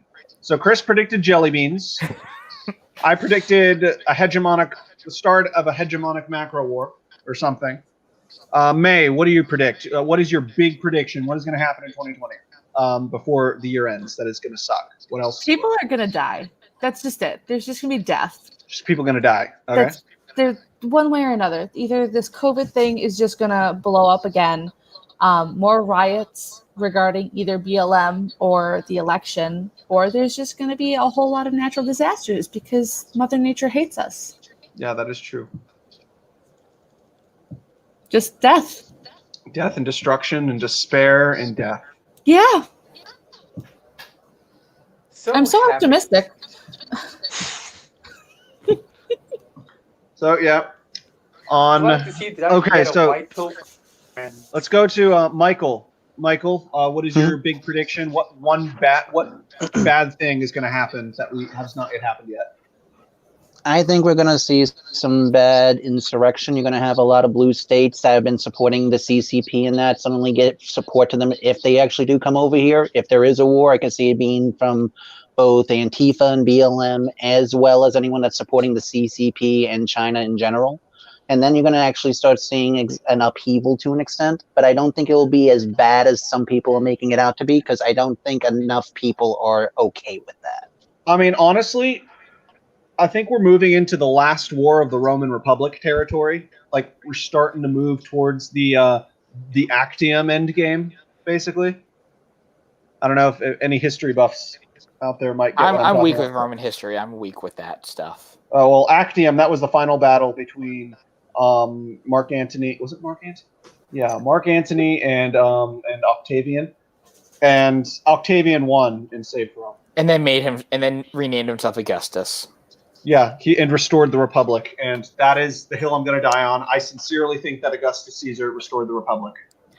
I mean, it's complicated, but yeah. I mean, he was a good leader. He was a good leader, I think. Yes, he was. He was. The Roman Empire was actually people were a lot more free under the Roman Empire than they were under the Republic, which is something you wouldn't normally consider.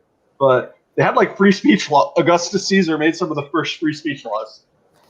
But you just couldn't criticize him. You couldn't criticize him. My favorite thing about the Roman Republic is the correspondence they had with China, and I just find that so hilarious that my head. That was the Roman Empire. Whatever. Well, the ancient China ended about 200 years before ancient Rome did.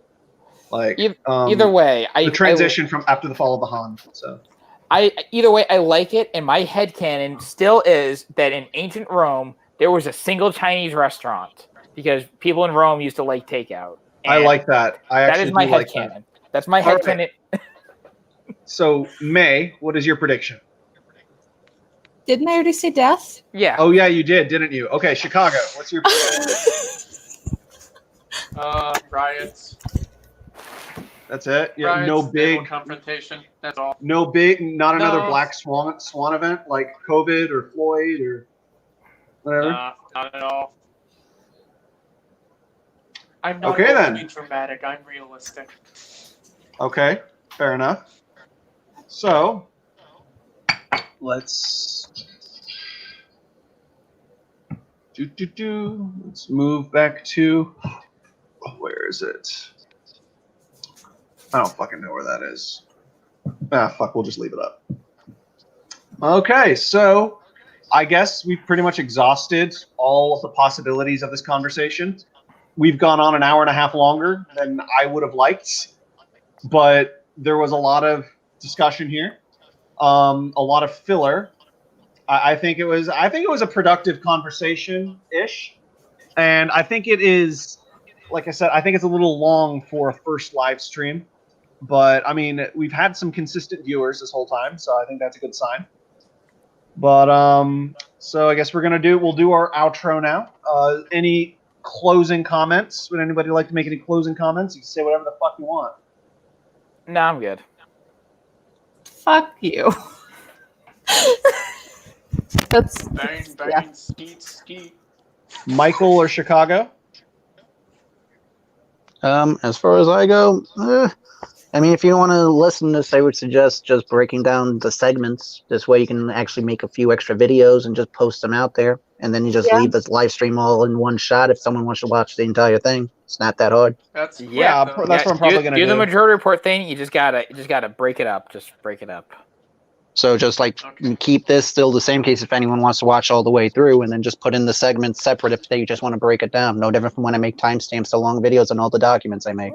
Yeah, fair enough. All right, and but Michael, do you have any closing comments? I mean, beyond everything I've already said, nah, I'm good. And finally, last but least, no, I'm kidding. Chicago, any closing comments? Bang, bang, skeet, skeet, read Hoppy in theory. And on that note, we will see you guys next time, if there is a next time, which there probably will be. There probably will be a next time. But so yeah, this is the first live stream of. I'm either going to call it the political Pigpen or the political pigsty. I don't know what to call it yet, but I was originally going to call it the political cesspool. Then I found out there was a Nazi podcast called that. So Ooh. yeah. So yeah, I think it's either going to be Pigpen or pigsty. Up on my Twitter, there's a vote going on right now for what to call it. I think I voted for pigsty. I think they both Pigpen, pigsty. I don't know. And then I think what I might do is I might have Pink Floyd's Pigs, 3 different ones from the Animals album. I might have like that be the intro, that song. So I don't know, just a thought. But anyway, guys, thank you for tuning in. Be sure to hit subscribe and like, and yeah, I'll see you next time. Have a good night. Or morning, depending on where you are.